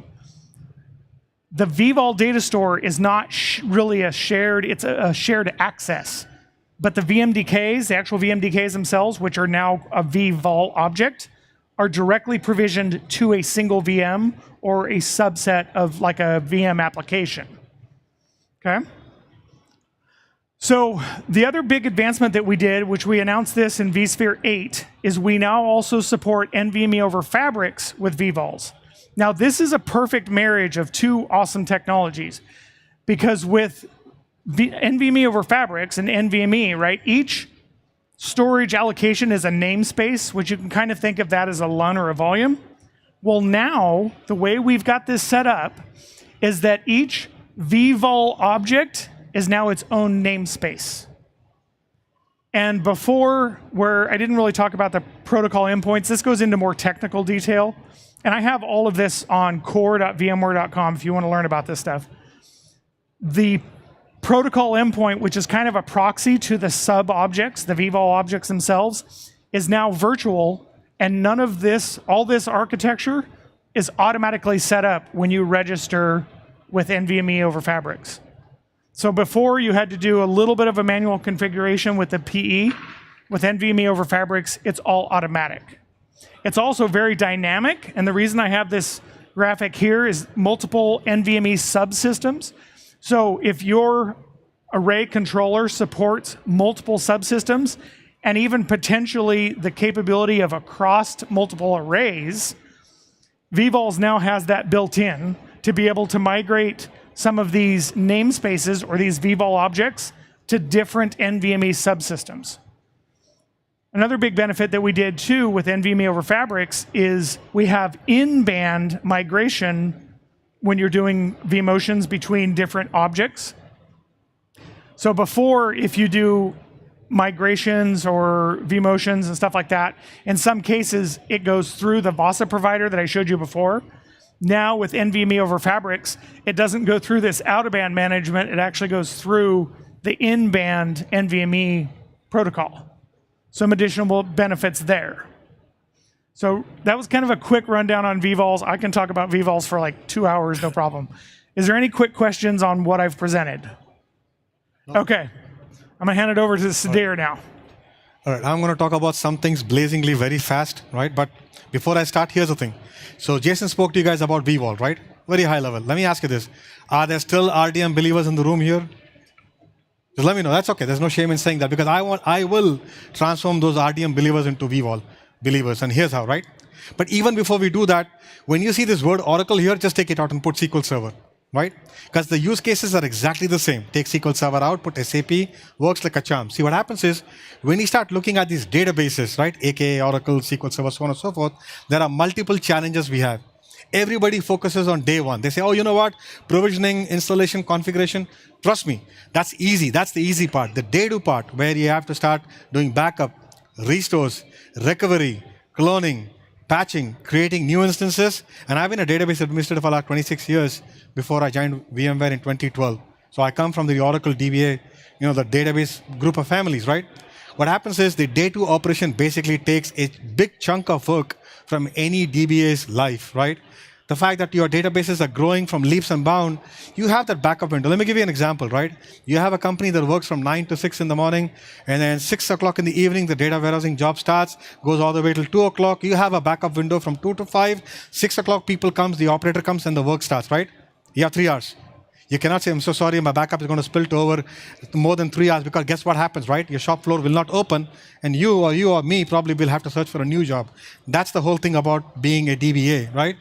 The fact that when database grows up, time taken to back it up, that grows, or time taken to, let's say, clone it or refresh it. Everybody talks about storage-based replication, but Jason just pointed the fact out, right? If we have to do that, every VMDK is a LUN. Guess what happens at some point of time? You start running out of SCSI LUN limit, right? Every time you have a data store that takes a SCSI position, even though we increase it to 1024, it's the same thing with RDM as well. You now have to go and provision another vSphere cluster because you ran out of SCSI IDs here.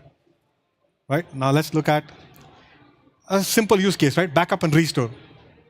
The finest level of granularity that you can get in any of these day-to operation is always on the application level, right? Not the VMware level, not the storage level, the application level, which means if I have to, let's say, back up a database, a table space, or a data file, right? We don't have to go into the internal constructs of a database. That's the fastest way of doing it, right? Or that's the finest level of granularity. But you want to be on a virtual machine level because essentially your VM comprises everything. The database, the redo log files, the backup, the archive log files, the operating system, because you need a consistency group. But remember, with VMware Snapshot, yes, if you take snapshot of snapshot of snapshot, and you guys are VMware experts, you know what happens, right? It takes a long time when you start to delete it or coalesce it. Third, storage level, that's the fastest. But that's the problem. You don't have the granularity. So what you want is the speed or the granularity of the application with the speed of the storage. And that's what vVols are. Right, at the end of the day. Many moons ago, right, when people started talking about RDMs and VMDKs, they came back probably 12 years ago. Oh, you know what? RDMs are much superior than VMDKs. Well, with VMDKs, with so many VMDKs on an RDM or on a LUN, you have that noisy neighbor effect and so on and so forth. Performance was an issue. What happened was VMware engineering, they tested VMDK versus RDMs, and this was what, 3.5?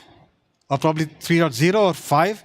I just put it here for legacy's sake. I just want to drive a point home that we already proved that the performance difference between a VMDK and RDM is marginally close to 1%, right? So if we move that biggest elephant in the room, I'm not talking about me, the performance elephant of the room out, right? Let's look at operational use cases here. Another guy could stand up and say, well, you know what, with RDM, we were able to eliminate all these noisy neighbors. I get it. With VMDKs, you do have that noisy neighbor effect, but you're able to do the same thing with vVol. So you don't really need RDM. See, I'm trying to sell vVol to you guys. I think I'm doing a good job here, right? Granularity of operations, you don't need RDM. With VMDKs, yes, you don't have the granularity, but you do get the granularity with vVol because at the end of the day, you can have your cake and eat it too because what's a vVol? It's a VMDK. It's a cross between a VMDK and RDM at the end of the day. That's what a vVol is, right? Number of devices, and we spoke about it. RDM maximum 1024. vVols 4000. So if you're worried about operational efficiencies, you're worried about scaling up and scaling out, you're worried about performance, there in a nutshell, you have vVol. That's the answer for you, right? And from a use case perspective, people could stand up and argue and say, you know what, I have an Oracle rack, it's sitting on a physical server. Well, I need to move it to a virtual server, the VMware environment, and that's the reason why I use RDMs. I get it. You could use RDMs for transition. But once you transition that over, you can storage vMotion it to a vVol.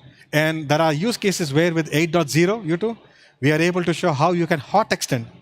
You can hot extend an Oracle rack cluster device without any downtime. I'm going to come to that as well. Unless you guys or anybody here says, I use NPIV, and we see very few customers using NPIV, you really don't need RDMs, right? So let me just stress, you don't need RDM, guys. You need vVols. Noisy neighbor. So look at the virtual machine on the left-hand side, right? And I was just talking to a couple of customers. In fact, I spoke to Jason. I'll give you an example here, right?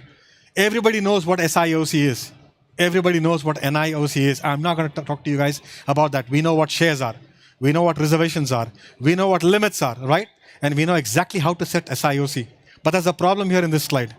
There's an issue in this slide here. What's the issue? It works when you have two different virtual machines, correct? On the same resource pool. If you have a VM, and if I give you two VMDKs, and you have a DB1 on one VMDK, a DB2 on another VMDK, how would you resolve the noisy neighbor effect? Anyone? You cannot.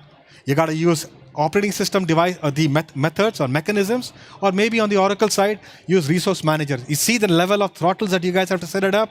DB level resource manager, OS level resource manager, SIOC, NIOC, shares, limit, and reservation. Move. Right? Seriously, you want to go through all of that? How about if you were to move it to vVol, you eliminate that noisy neighbor effect? Because think of it, Jason pointed it out. At the end of the day, a vVol is nothing but a physical device crying out loud. right?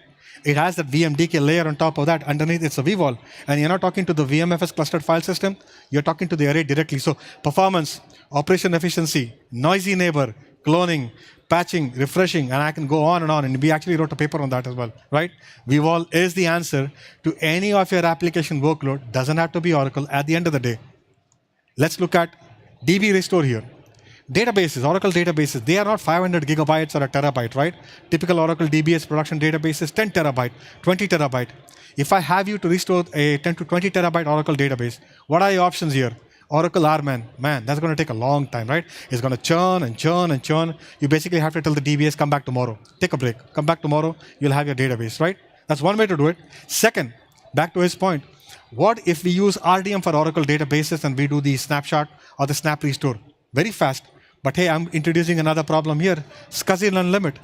With vVols, if your VMDKs, aka Oracle databases, are on those vVols, all you have to do is go back and use any plugin. I just use the pure plugin here. For example, you could either do a storage-based restore or a VMware plugin for that particular storage vendor based restore. All you just say is override it. So let's say, for example, you're doing some testing on a database, correct? So you took a snapshot, right? And then say something horribly happened and you have to restore it back. You would shut the database down. You would go, open up the plugin and say override the current VMDKs from a snapshot that I took an hour ago, and lo presto, the snapshot is restored. You will start the Oracle database up. In this case, since the DB was up while you were doing your testing, you may have to do crash recovery, which is what Oracle does instantaneously. You guys don't have to do anything for that. If the database was shut down cold, it does a cold restore. So all I'm trying to show you here is the speed of those restores, right? Trust me, when we had to go back to days when I used LTO3 tape and those restores ran 3 days, I basically had to go back to my CI and say, you know what, take a vacation, come back after 3 days, I'll have your DB ready. Right? So I come from that legacy era of tapes where vVol essentially solves most of these issues here. Rack. If I have to restore an Oracle rack, remember, you cannot take a snapshot of an Oracle rack using multi-writer VMDK because of KB article 1034165 or 2121181 of vSAN, because it's disallowed. I just took a storage-based snapshot. So I shut the Oracle rack down. If I want to, I take a storage-based snapshot, I bring it back up. The Oracle DBAs do their patching. Something has horribly gone wrong. Shut the Oracle rack down. Restore. From that vVol snapshot, it takes instant. It's seconds. Once the restore happens, start the cluster backup. You're up. Your RTO, your RPO, everything, you're able to meet the business SLAs. This helps you meet business SLAs. It helps you overcome those operational efficiency or inefficiencies, and you don't have to live with RDMs. So essentially, it's like a Swiss knife, a Swiss Army knife. Coming to the real thing here, right? Hot extending online Oracle rack disk. And I've already spoken about the fact that if you have an Oracle rack cluster, 2 node, 3 node, 4 node, whatever, right? And if you use VMDKs, you use multi-writer flag, there are certain restrictions currently as of now. You can't do snapshots, you cannot do clones, you cannot hot extend it, right? Yes, you can do vMotion, but you can't do storage vMotion. Let's say you have that setup in your shop, correct? And if you have to hot extend that Oracle rack devices, those cluster devices, you have 2 options here, or probably 3 options here. Shut the cluster down, which you cannot, you lose your job. So shut the cluster down, take all those multi-writer entanglements out, increase the size of the VMDK, put everything back in, but it's like taking the arms out and putting the arms back in, right? Trust me, it's very messy. Option 1. Option 2, I can then add another, let's say I'm moving from a 500 gigabyte to a terabyte, I'd add another VMDK of a terabyte clustered. I use Oracle ASM mirroring, and I move all the extents from the old to the new. Another way of doing it. Third, all I do is I just use vVol, right? So the setup here is on 8.2. What we did was we had an Oracle 19.19, which is the latest and the greatest from the Oracle 19c family, running on OEL 8.8. I had 2 Oracle rack virtual machines. It had 3 VMDKs, and just go with the example here. I did not use best practices because I wanted to get something out real quick and dirty here. So what I did was, on hard disk 1, that was the operating system. Hard disk 2, I had the Oracle binaries, the ASM binaries. The hard disk 3, in fact, I used NVMe controllers. I use virtual NVMe controllers on the guest operating system. It was from an NVMe storage, right? And that was using multi-writer VMDK, right? Once I set it up, I have to hot extend this Oracle clustered, right, multi-writer devices without shutting the Oracle rack down. And this is how I did it. I basically did, I want to move from, let's say 500 gigabyte to 600 gigabyte. All I did was on rack virtual machine 1, so you have to pick one VM. Pick rack VM 1, increase the VMTK size. When you increase the VMTK size on the vSphere level, the size starts increasing on the storage level, right? So once the storage extension is done, basically the storage GUI. What about the storage GUI you guys are using for vVol? It'll come back and say, done. I have increased it from 500 gigs to 600 gigs. So that's step 1. Step 2, you can see both on the virtual machine side that your new size is 600 gigabyte, but the ball doesn't stop here, right? I got to go onto the operating system, right? When I go to the operating system, I rescan the bus. What do I see? The size is still 500 gigabytes. I haven't increased it to 600 because the partition table still sees 500 gigabytes, right? So what I need to do is on rack 1, on any one virtual machine, I delete, I recreate the partition table. And no, you don't have to shut the Oracle rack cluster down. You don't have to shut anything down, right? When you delete and recreate the partition table, right? The partition sees 600 gigabyte, but I'm not done here because the OS sees 600. Oracle doesn't see. Now Oracle needs to see 600. What you do at this point of time is the cluster services are still running. Log on to ASM. Just run this command. This is a non-intrusive, non-obstructive, non-obtrusive. It doesn't take anything down. It basically says resize the device to the maximum. So it increases from 500 to 600. So you got to do it at 3 different levels or 4 different levels, right? The VMware level, make sure on the storage level, yes, it's increased. VMware will report that. On the operating system, you go scan the bus. You see the old size, increase it to the new size by recreating the partition. Once you're done, on the ASM size, just run the command. If you don't want to do this, sure, you want to go back to old school, sure. Humor me, go back, add another ASM device, do all these extent creations and mirroring and so on and so forth. After a couple of hours, come have a talk to me. I'll have a cup of coffee. Or you want to do this, it takes a couple of seconds. So again, you guys decide, which way do I want to go? The easy way of doing it or go back to old school, right? Definitely you don't want to go back to old school. But anyways, for the non-believers in the audience, people who don't believe anything, people who are paranoid like me, I come from old school, right? That's the YouTube video. So I recorded a video and I say, hey, you know what? OE of Little Faith, if you guys want to see something, go back and look at the video because that shows you step by step how you can do that. But I think I have like 4.5 minutes or something. We finished a bit early here, so we'll be more than happy to take your questions. But if there's anything you want to take away from this discussion, anything, it's that one link here. Because everything that we produce, Oracle on vVol, Oracle on vSAN, Oracle workload performance, tuning, characterization, anything, it all gets dumped here on this blog site. We maintain it, and that's the virtual volume paper as well. And this is the paper that I co-wrote with Jason here. That goes into all of the use cases that I unfortunately couldn't talk about in this session here today because I had 25 minutes. But if I had, like, say, 2 hours, I would talk about patching, restores, backup. I would talk about rack, hot extend, and so on and so forth. How vVol basically saves grace at the end of the day. So I'm assuming at the end of the talk there are no more RDM lovers. But if there are any more RDM lovers, please do come talk to us. And the thing is, we will transform you guys from RDM to vVols. You have anything to add to that? No. Right? Yes, sir. We're done. I think we are getting kicked out of the stage. So right after this, let's talk about it. But anyways, thank you. Thanks for coming.